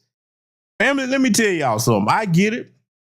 I know child care is hard to come by, but please don't let your children be babysitted by morons like this. It rubs off. Trust me. Let's let it continue. Well, we're just going to go then. So we, you know, pretty much the bill comes. Yes. And then one guy who's been eyeing Mara all night comes over, tells her, you're so hot. I told my friends that I know you. That's why I'm staring. And he's like, well, can you stay? Like, I'll get you something top shelf. And I said, well, you know, we're actually about to leave. And we're actually about to close out the tab. So, I mean, if you want to cover this, you can. And if you want us to stay. But if not, like, we're just going to go. And the audacity of it, boy. I mean, it's just like, boy, cocaine is a hell of a drug, bruh. I know she got to be on something. But in reality, all jokes aside, the only drug they're on, they're full of themselves. What make you think, just listen to how silly that sounds. You think somebody that don't know you, ain't got nothing to do with you, just having cordial conversations supposed to close out your tab? Bum, stop going to places that you can't afford. Because see, this is the tragic thing about chicks like this. People in general, but we talking about these types of helpers. You go in places trying to put on a front to look a certain way and hope that you can land some sucker to pay your bills, and then you taking away from money that you don't have. I see, let me go ahead and just really embarrass these types of chicks. If you was to go over to their place, I'll tell you how you know they broke as hell. Look in that refrigerator. Oh, ain't gonna be nothing in there. Nothing in there but empty space and echoes. Hello, hello, hello. I'm trying to tell you. They don't have the basic necessities. That's why they be scrambling. See, don't let them fool you. That's why they be so aggressive and scrambling, trying to get dudes to pay for stuff for them, pay their bills, this, that, the third, because they can't afford to do it. That's really it. It's just that simple, fellas. Let's let it continue. What do you say? Go ahead. He put his hand out and he said, no, I can't do that. I already told you girls, when a man says no to you, what the hell that means, okay? At this point, you're not even trying to impress. So I was like, okay. No, when men say no to you, that means no. I get it that, you probably not used to hearing that with your little weird Chippendale voice sounding self. And boy, them eyes are just disturbing, boy. She's kind of creepy looking. I don't know what dude told her she hot, but she looked like a hot mess with her hair all scruffy and all over the place. Oh, look, let me stop. She's just not my cup of tea. But see, this behavior right here, this is repulsive. I'm gonna be honest with you, man. I get it. A lot of y'all be like, oh, you just a great poupon snob. Maybe I am, but this right here, I can't stand this type of behavior. Look, let me ask a question, fellas. How many of you? Hey, she's single. She's looking. Any takers in my chat room, fellas? You still Kevin Trees? Hey, can she be Miss Trees? What about you, Dad Miller TV? Prince of Paraphernalia? Hey, man, Black Truth United. Where my brothers in? Chris G, where you at, man? Any takers? Vincent Williams Sr. Let's see, Kermit, my brother battle buddy, Kermit S. Wingfield. Which one of y'all want this right here, huh? Who wants this to be your female representation? Because I'm pretty sure you'll take her to all the public places around your family and friends and everything. Anybody want this? I'm just trying to see, because, Donsky Arcade said, no, sir. Why not, brother? Come on. Listen, they told her she's hot. They said she's hot. Man, look, she looked like a little ferret in the face, man. Jesus Christ. Anyway, man, look, let me stop. I'll be tripping on this all night, man. Let's just continue. Thank you for your no, and I'm gonna say no to you, so we're just gonna go then. So as we're leaving, he starts to chase me down, talking about where you going, and I said, well, you're not gonna pay, so why are we gonna stay? Like what freaking logic is that? Shout out to you men. Did he run up your tab, heifer? Oh my God, boy, this little neurotic ferret face heifer, bro, just broke. Look, let me tell you something. We got to make broke ashamed again. We got to, yes, make broke ashamed again. We have to do this, okay? This must become the movement. We can't have these broke people running around out here with their head all up and just proud to put this asinine nonsense on the internet. Can you believe this? Listen, man, if I have to, I'll start the movement. We got to make broke ashamed again. Let's let it continue. Brother Phil about to break this down from the 0 to the 0, man. In DC, for that. You sit up there, let them close out their tab, then you approach. That's what you do. That's why you don't know. You do not pay for their drinks. They came there on their own, just like you came there on your own. Don't pay for nothing. You understand? Because I said this years ago, right? Years ago. When you talk to a woman, you never establish yourself as a simp or a trick. You don't do that. And it starts off small with buying a bunch of drinks, right? And then now you're going to go from drinks to the restaurant all the time. It's going to go from the restaurant all the time to now you're paying $200 for the nails. And now you're paying for all the perfume and the makeup and all of this. And she don't have no. Wait. I just saw something in my chat room. Project Leroy, you a fool, man. Y'all, I just saw this, man. This made me bust out laughing. Project Leroy said, hell no to this Michael Jackson lookalike. And he said, no disrespect to him. Oh my God. I can't unsee that. See, this is your fault. Project Leroy, you corrupted me, man. I'm trying to be good and not be petty tonight. It's his fault, y'all. If the pettiness keeps coming out tonight, I'm blaming Project Leroy. Damn it, that shit was funny. Let's let it continue. Loyalty to you. She has no commitment to you. She's talking to 10 other guys, but you're the one that was the simp and the trick to pay for everything. I told y'all that years ago, right? And maybe I need to pull that video out the vault and put that back up for y'all, so y'all can hear a classic from me. But back in those Simps Anonymous days. But this man did not want to pay her tab, and she got mad about it and got up and left. I don't understand the entitlement. I don't get that. Listen, a man is not entitled to pay for your drinks. He's not entitled to do that. He's not entitled to do a freaking thing. Yeah, and you have a right to get up and leave because, listen, fellas, don't get upset if a woman leave like that. Let her go.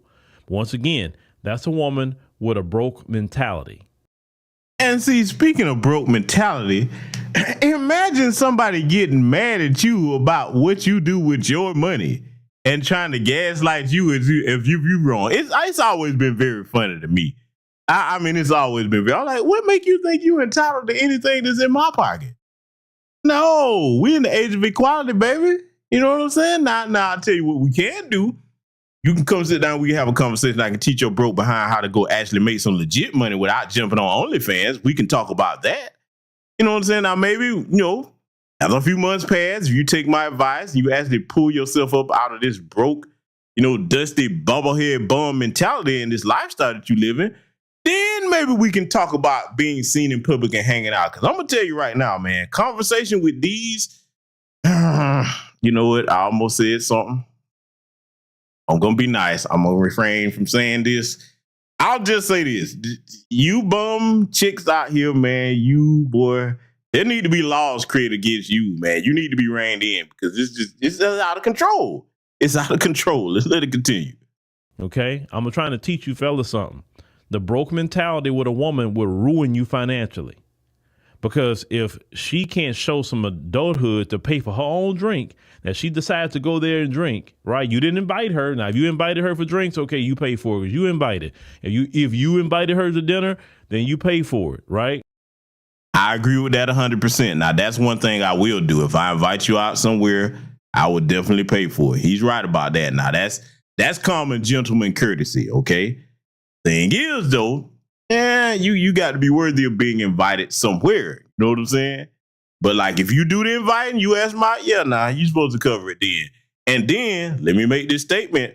Let me give the women some pointers here tonight, because none of we going in on these broke chicks, and no, we're not saying they represent all of y'all. We talking about that demographic. Let me tell you something, ladies. If you are interested in a decent guy, y'all go out, he treats you out. I'm gonna tell you what a shocker, man, especially today. If you turn it down, be like, no, I got it. This time I got the first one's on me. He gonna look like, what? For real? Cause see, I'm gonna tell you why. Cause I know a lot of women, I'm not paying for nothing. Okay, you do that, but just hear me out. For the women that are actually interested in what I'm saying, let me tell you why that will spark a man's interest today. Because you see these types of chicks here, it's a lot of them running around.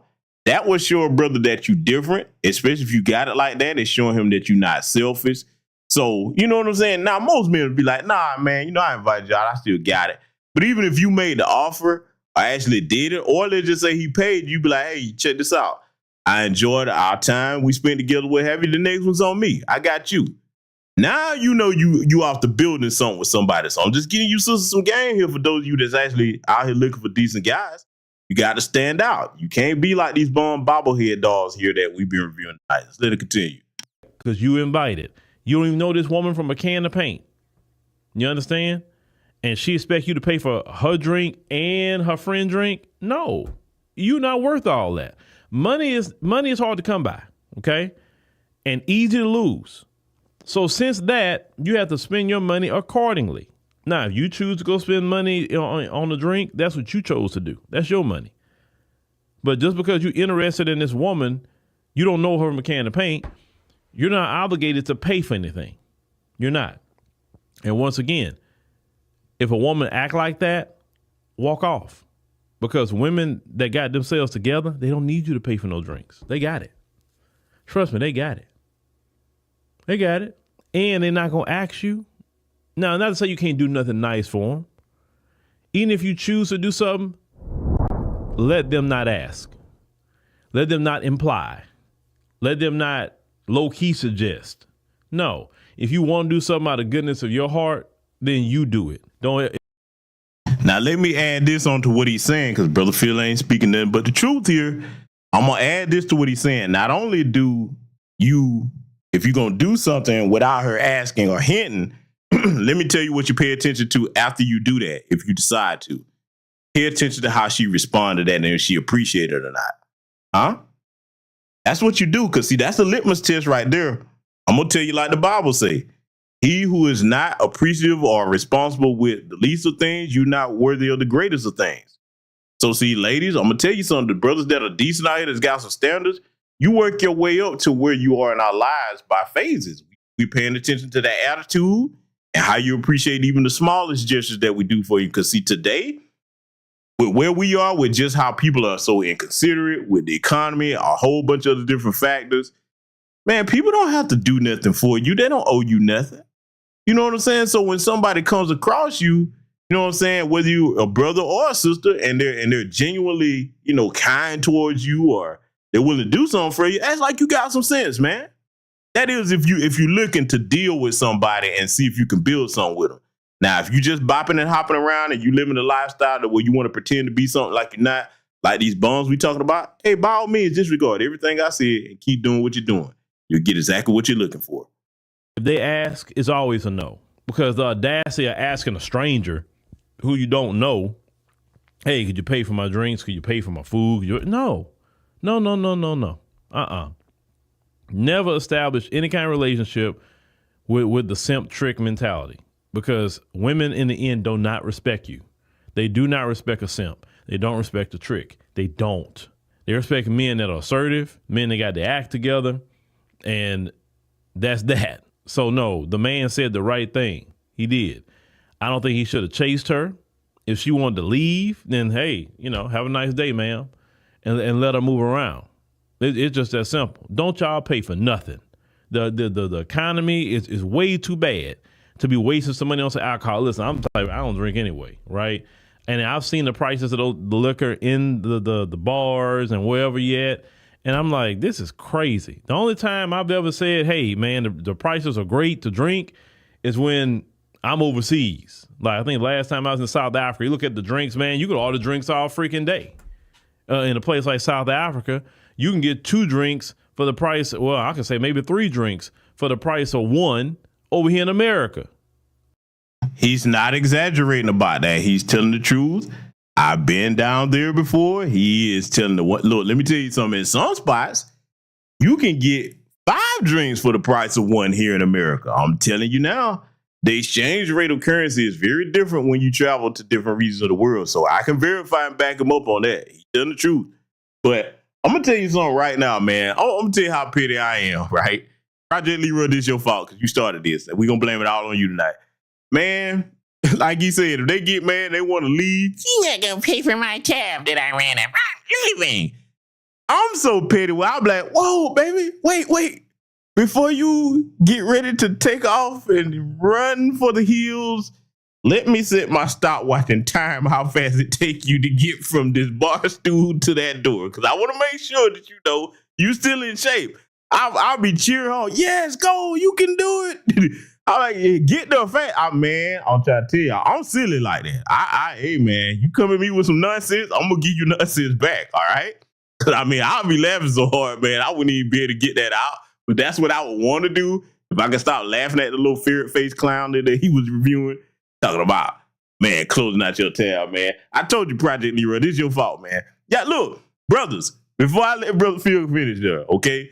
You got to start meeting ignorance with ignorance, okay? Look, listen, you must be reciprocal, okay? It is far better to give than receive. Now, don't give them your money. Just give them the same ignorance that they approach you with, okay? And ladies, don't be mad. You better teach your sons what I'm saying, because these little ferret-faced, broke bum heifers out here, they're coming after your sons next. Let's let it continue. It's ridiculous. So nah, man. It's like if you want to pay for drinks overseas, you got a little bit, the USD go further. So maybe you may be more leaning to do that. But here in the States, no, don't pay for a thing. Well spoken, my brother Phil, man. And again, if you hadn't checked out the African Diaspora News channel out, go over there and check that out, man. The brother got a lot of good content over there, okay? So, family, now that we covered the rules of engagement on that particular social area, okay, because those that are just joining, you wonder how that fits into the broadcast, that is domestic attacks on black men's self-respect and self-esteem and your wallet if you're fool enough to let these broke bum heifers like we reviewed attack that, okay? Don't go for that, all right? Bottom line, man, only treat the people that are worthy of being treated and people that reciprocate your time and your attention with respect, okay? That's how you build the best relationship, all right?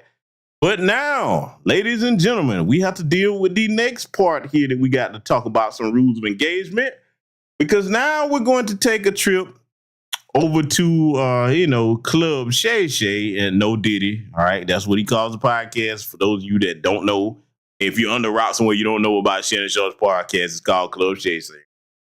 He had Fat Ho, a.k.a. Sloppy Joe, the lying Latino up there with his little bobblehead doll ass, and they was talking about the brother Dame Dash. Now, we got to get the rules of engagement on this straight because, Skill, Shannon Sharp, he ain't got sense enough to check this type of food here. And see, let me say something, man.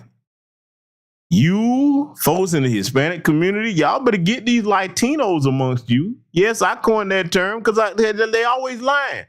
Fat Joe, you know what Fat Joe remind y'all of it. Again, Project Leroy, all of this is your fault. This is you. You started this.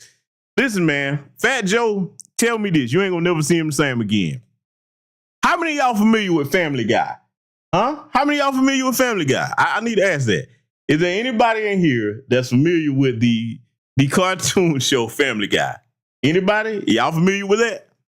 I know some people got to be familiar with it, right? Yeah? Now tell me if Fat Joe don't remind you of the Hispanic version of Peter Griffin.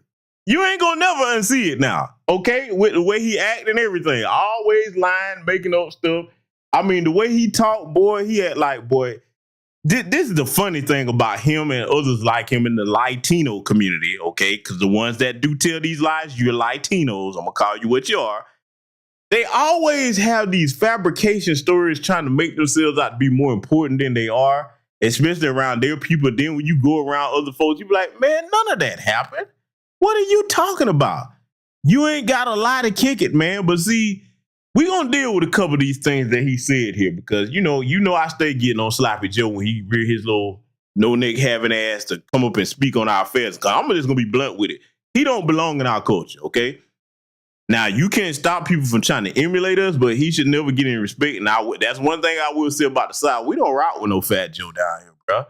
You ain't gonna find nobody saying, oh, boy, you heard that latest Fat Joe? Man, fuck you, you lying fat bastard.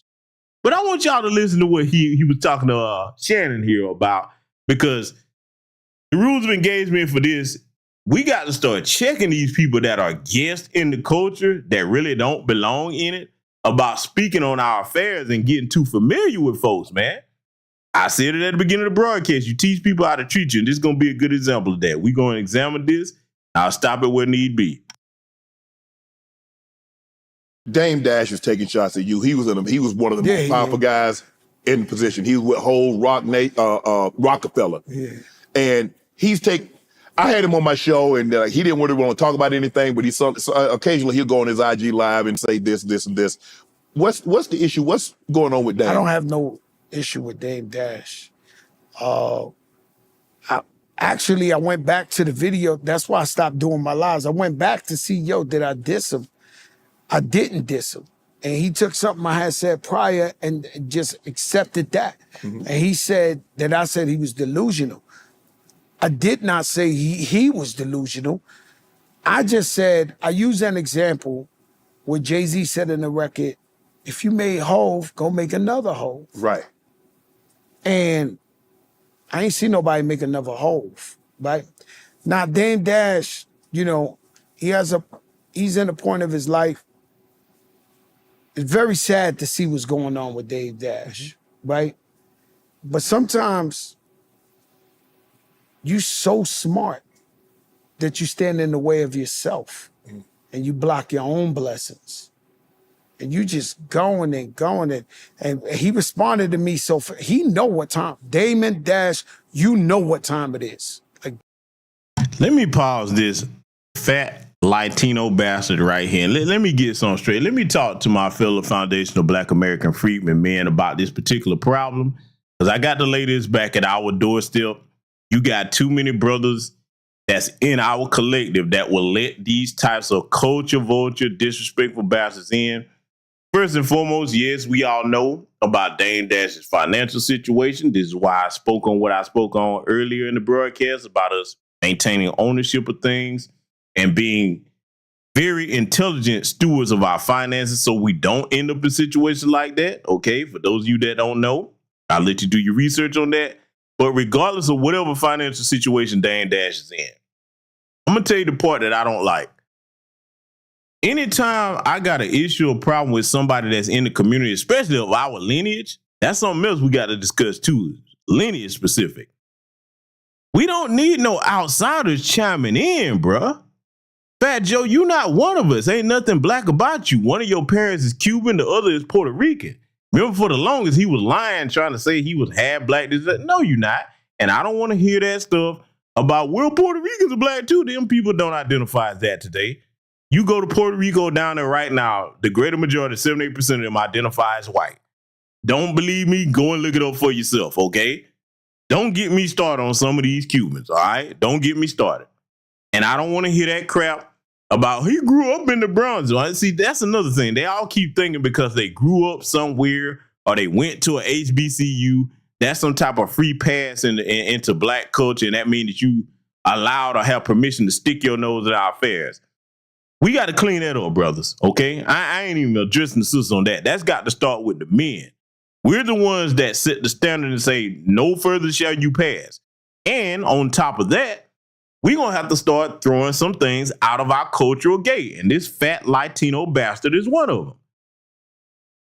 If Jay-Z and Dame Dash got whatever issues, man, you ain't got nothing to do with that. The fuck you got your mouth on other grown men business for? See, let me tell you how serious I take that. Watch this, right? I'm going to give you a hypothetical situation. Let me just look in the chat. Let me see. Hypothetically, let's just say me and my brother, Project Leroy, we was rappers, all right? Same situation, Jay-Z, Dame Dash. Now, we don't fill out one another, all right? Now, if I see somebody going to address or talk about the situation between me and the brother, Project Leroy, in that particular instance, I don't care how serious the issue is between me and him. If it's somebody from outside of our people, he ain't got to say nothing. I'm like, hey, man, you ain't involved in this. Don't speak on him. That ain't got nothing to do with you. That's family business. That's in-house. I don't need your mouth in the middle of this.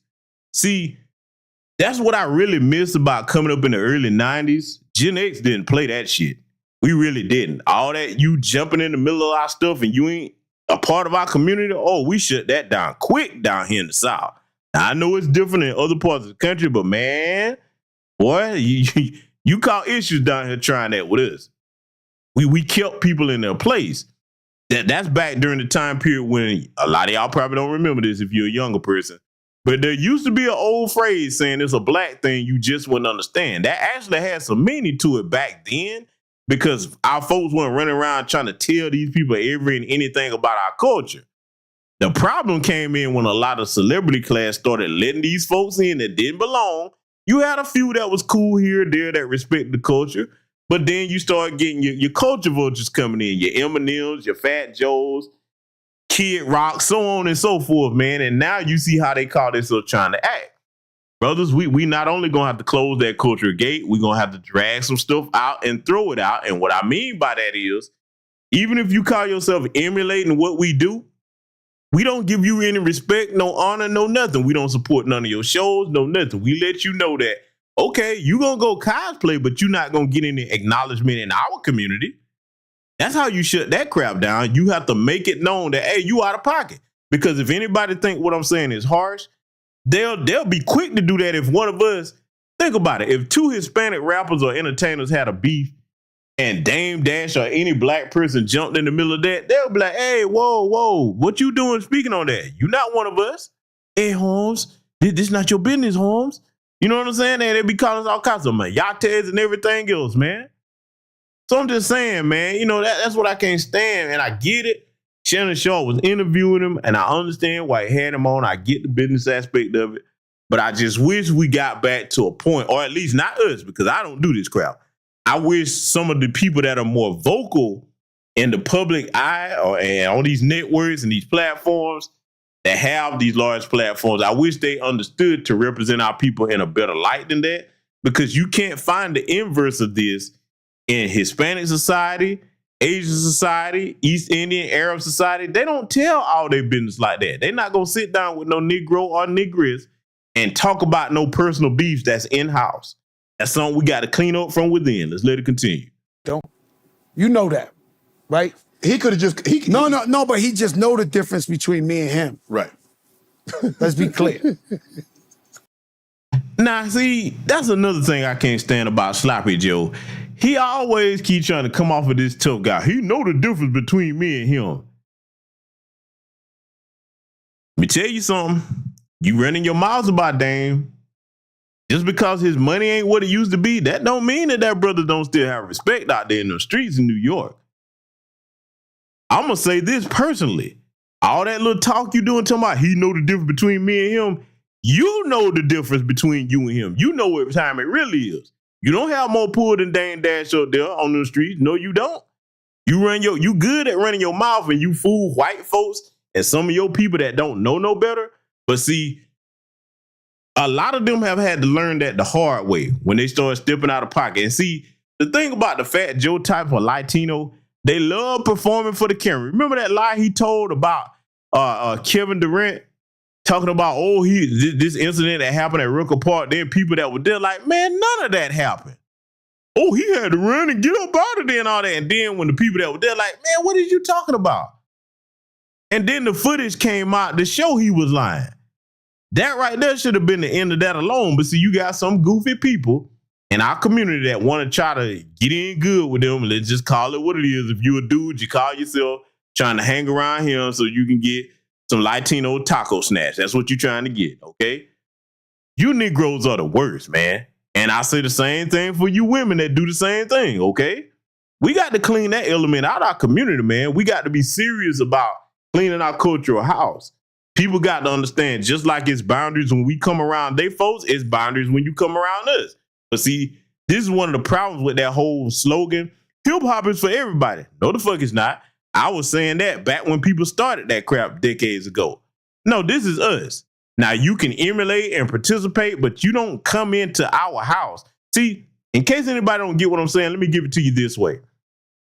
For everybody that's in my chat room, can somebody come into your house right now and just pick anything off of your table or out your refrigerator and say, this is for everybody? You see what I'm saying? You see how it sounds when you put it to you like that? Hip-hop is a part of our cultural house. This not for everybody.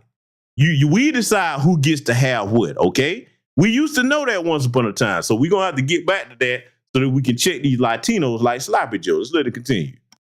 Okay? Come on, Joe. So the way he came at me was for me to respond, and then I felt like this was all a clout clickbait, and it wasn't that serious. I respect him as a brilliant mind. Hear this too, Dave.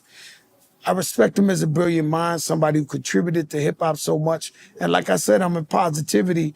My immediately Fat Joe warrior was to snap back to start. And I realized, like, yo, bro, like, this is the man. He did so much for hip-hop culture. I can't drag him while he's down, or right. I can't. That's just not in me. You know what I mean? So I stepped to the side. I let him go at me, take some shots. And you didn't let nothing happen. You knew how that was going to turn out if you call yourself trying to talk. Look, let's just call it what it is. Regardless of what Dame Dash's financial situation is now, he had more money than you'll ever see in your lifetime. A little broke, fat Latino boy. The only talent out of you was Big Pun. Rest in peace to him. That's the one that had the talent. I'm going to be honest with you. When Big Pun was living, oh yeah, people were rocking that down here. People like, okay, yeah, yo, this Hispanic dude, he can flow. This goofball, man, look, don't believe me. Go listen to some of Fat Joe early stuff. I know, but I want to prove a point. I want y'all to do your own research. Go listen to Fat Joe early stuff from the 90s. Trash. The only way he even got any notoriety was when Big Pun came along, and then after Pun died, he started emulating and trying to hang around other people and jump on everybody's song and all of this. And I'm sitting here like, bro, you garbage, man. You ain't in nobody's top 20 best rapper, top 10, 15. You garbage. And I'm saying, and shame on you New York niggas up there that allowed him to think that he was something. Okay, well, maybe that's most of them tellers. I ain't going to put it on our lineage. But man, this is a clown, man. And if you think that I'm just biased against him, wait till you hear what else he's about to say. Oh, the best part is yet to come. It's like, all right, damn cool. You know what I'm saying? But, you know, it's sad to see where he's at right now, to be honest with you. And I don't know where he's at, but it's sad. How do you think Jay-Z is doing in the role that he has with the NFL? Feel great. I mean, the last year was Usher. Usher broke a record. Yeah. I think didn't he have Rihanna? I think Rihanna. Rihanna before that, J-Lo and Shakira. It's been incredible. Dre, Snoop, 50, M, Mary. Now let's go. I did understand Lil Wayne's point of view. Okay. I did. Now, this is the part about this interview that just turned my damn stomach. Shannon, you sitting here talking to him like he's some type of authority in hip hop. Don't nobody give a fuck what Fat Joe think. No, people in my chat room, let me ask you a question. Name any event in hip hop where you were just like, oh my God, I wonder what Fat Joe thinks about this. Come on, man. You see, you look, because you have some people that I know will put the cape on for this son of a bitch. Is there anybody in my chat room that's like, boy, you can't make up your mind till you hear Fat Joe speak on it? Has there been anybody, north, east, south, west, any part of this country, foundational Black American or not, has any one of y'all in my chat room like, boy, it's just not official till I hear Crack speak on it? Huh? Fat Joe, huh? Sloppy Joe, Latino Joe, whatever you want to call him. I'm just saying. So, I mean, a lot of times you have to have somebody like me that's willing to put it like that, because a lot of our people are so accustomed to being disrespected, we don't really never highlight that. You don't have no authority. Your opinion is mud in hip hop. You a damn joke. You're not even really a rapper. You not. You a big fat cosplaying punk. That's what you are. And you disrespectful as hell. Let's let it continue. He ain't done yet. Wait till you hear what he's about to say. Boy, this is gonna be hilarious. I understand Cash Money's point of view. It's New Orleans. It's a small market. Those are the kings of New Orleans. Either way, I love Kendrick performing, and Kendrick is the hottest guy in 2024. So I understood that, but I did usually when people do some shit, I'm really like, yo, my man, come on, please. Right. This was legit. This was legit that Lil Wayne could have performed and held down the halftime. He could have brought Drake. He could have brought Nicki Minaj. He could have brought the Hot Boys. Yeah. I mean, it was legit. It was legit. It was like, I understand. I don't want to take none from Kendrick Lamar because he earned it. You know what I'm saying? But at the same time, that's another thing too, man, with these people it's culture vultures earned it. You don't talk like that naturally. That over enunciation, because he think he sounded more like a black person when he said earned it. Yo, shut up, man. God, I can't stand these dudes, man. See, I'm gonna tell you something, man. And shout out to my own cold New York brothers and sisters, but if y'all culture was more like the South, it wouldn't be no Fat Joes, man. They would have never got started in the first place. Because, see, if he was down here, you wouldn't know who he was. He would have never took off. I'm going to give props to other brothers down here in the South. If he was down here in Texas starting out, while Bun B and Pimp C was, man, come on. Man, like, you want to get your whack ass out of here, man? You better go over there to your people, man, at a taco stand and get that shit off. Ain't nobody trying to hear that. Let it continue. I wouldn't have minded a Cash Money halftime. Is it a situation because we saw what happened at the LA Super Bowl where they had Dre, they had Snoop? Because prior to that, we had never seen a situation where a hometown act got to perform. Because when it was in Atlanta, they had Maroon 5. And last I checked, Maroon 5 ain't from the 8. Yeah. They bypassed Usher, they bypassed Outkast and T.I. and Luda and whomever, Future, all those. Well, who did that?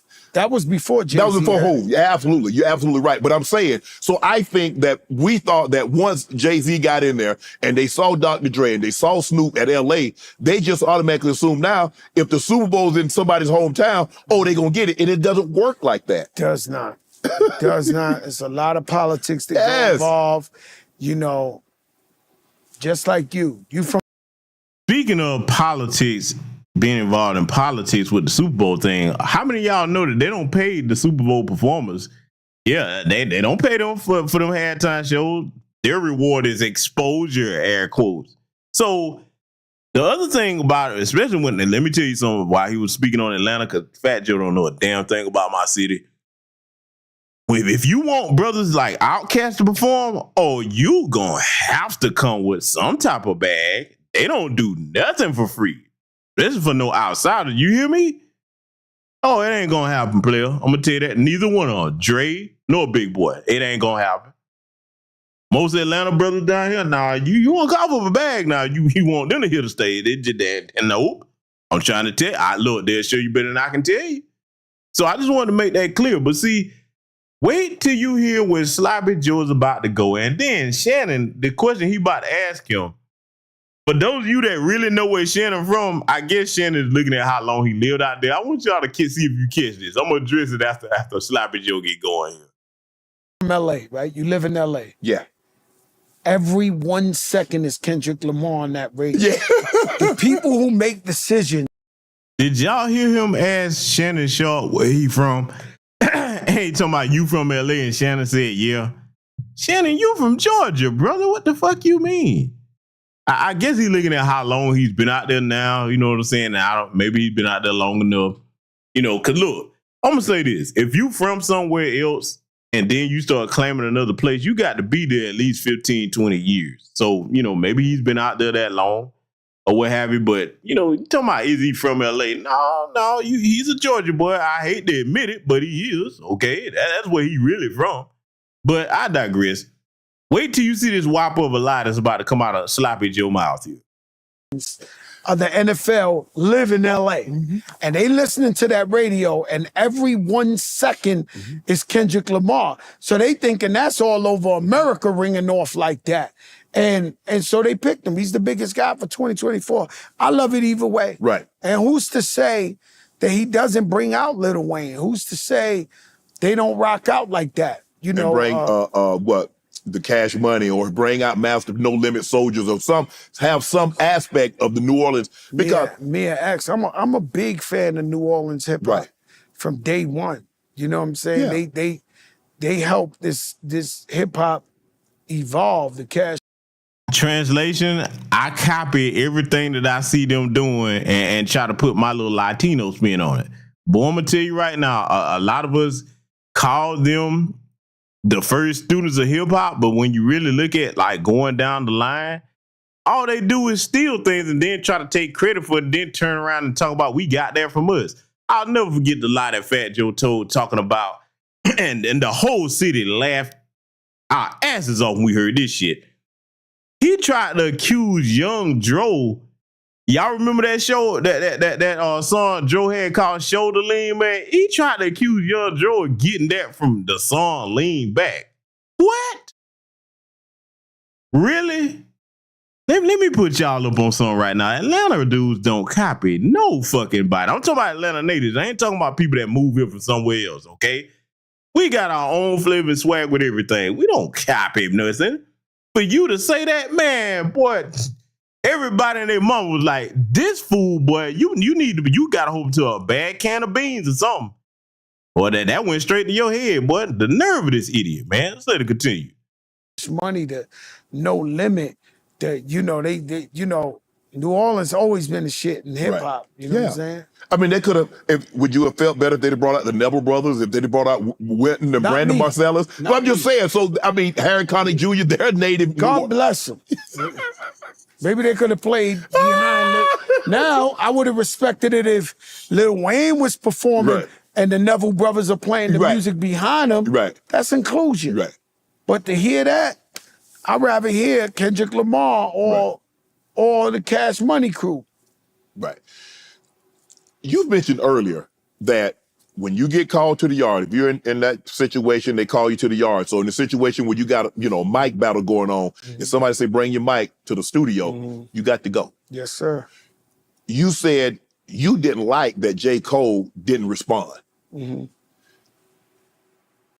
It don't matter what you think about J. Cole not responding. Your big porky pig looking ass ain't a part of our culture. Look, let me be blunt. If you're not a part of our lineage and our culture, you don't have a say in nothing we got going on. You're not a part of no governing body in our culture. You don't have to give a fuck about your opinion on nothing. See, we got to start putting these people back in their places, man, with this disrespect, man. Let's let it continue. Would Joe have responded? 1,000,000%. 1,000,000%. I set myself up on verses. So I did verses. I knew Ja Rule would win. Right. He's my brother. I love him to death. So they was like, yo, Joe, I could have picked the less opponent. Right. It was on me.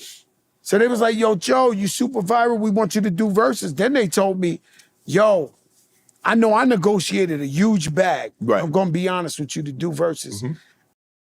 No, you're not honest because you told 2 quick lies. First of all, family, this little cosplaying culture vulture Latino bastard has said, and notice he never said who told him this because it's a lie. Yo, Joe, you super viral. When you ever been super viral, nigga? When? That's what I want to know. When the fuck has he ever been? Somebody, did I miss something? I mean, listen, I may be wrong. What's the super viral Fat Joe moment that I missed, huh? Talk to me. I want to know. Yo, Joe, you was super viral. We got to have you. When? Where? Where was this moment? When were you super viral on any damn thing on your own? I ain't talking about you was on somebody's song that had talent and that went viral. You by yourself. Who clamoring to get you on features? Who? See, because you got some disrespectful people talking about he a legend. How? How you going to be a legend with no fucking talent? Now let's deal with the second lie that he told. Oh, well, you know, I negotiated a huge bag. Now he finna sit up here and act like they paid. Who gonna pay for that? Man, look, dude, stop capping. You ain't worth performing at a kid's birthday party in a fucking backyard on a slip and slide, you fat albino whale-looking bastard, you with no talent. Which one of you would hire him to perform if you just had to have a rapper? You would come out better doing the performance than him. But the lie he finna tell is like, oh, he negotiated this bag and he gonna try to act like he broke bread with Ja Rule and did him a favor. I want you to listen to these disrespectful lying bastards. And then Swiss B told me, whoever you pick, get the same bag that you got. Wow. So I got on the phone, called Ja Rule so fast because that's my brother. I love Ja Rule to death. And I was like, yo, Ja. He was like, nah, I don't want to go against you, Joe. I said, no, it ain't like, bro, you're going to get the bag. Yeah. Right? And Ja Rule, he got 40 number ones. Like, I knew that boy was going to go crazy at that. Right, because he actually have talent, unlike your goofy ass. When the last time you had 40 number 1 anything? And we ain't talking about standing no damn buffet line, okay? And we ain't talking about 40 number 1 combos at fast food places. That's not what we talking about. So, see, you see how they do this and see, look, I'm drilling down on this the way I am for a reason because I want this lesson to stick, especially with younger generations. You see the lie, how he came out and tried to talking about we created hip-hop 50-50. If you let them hang around you and you not chronicling history, or if they just kick it, they try to take credit for shit that they didn't fucking build. No, that era is over. We correcting all them lies.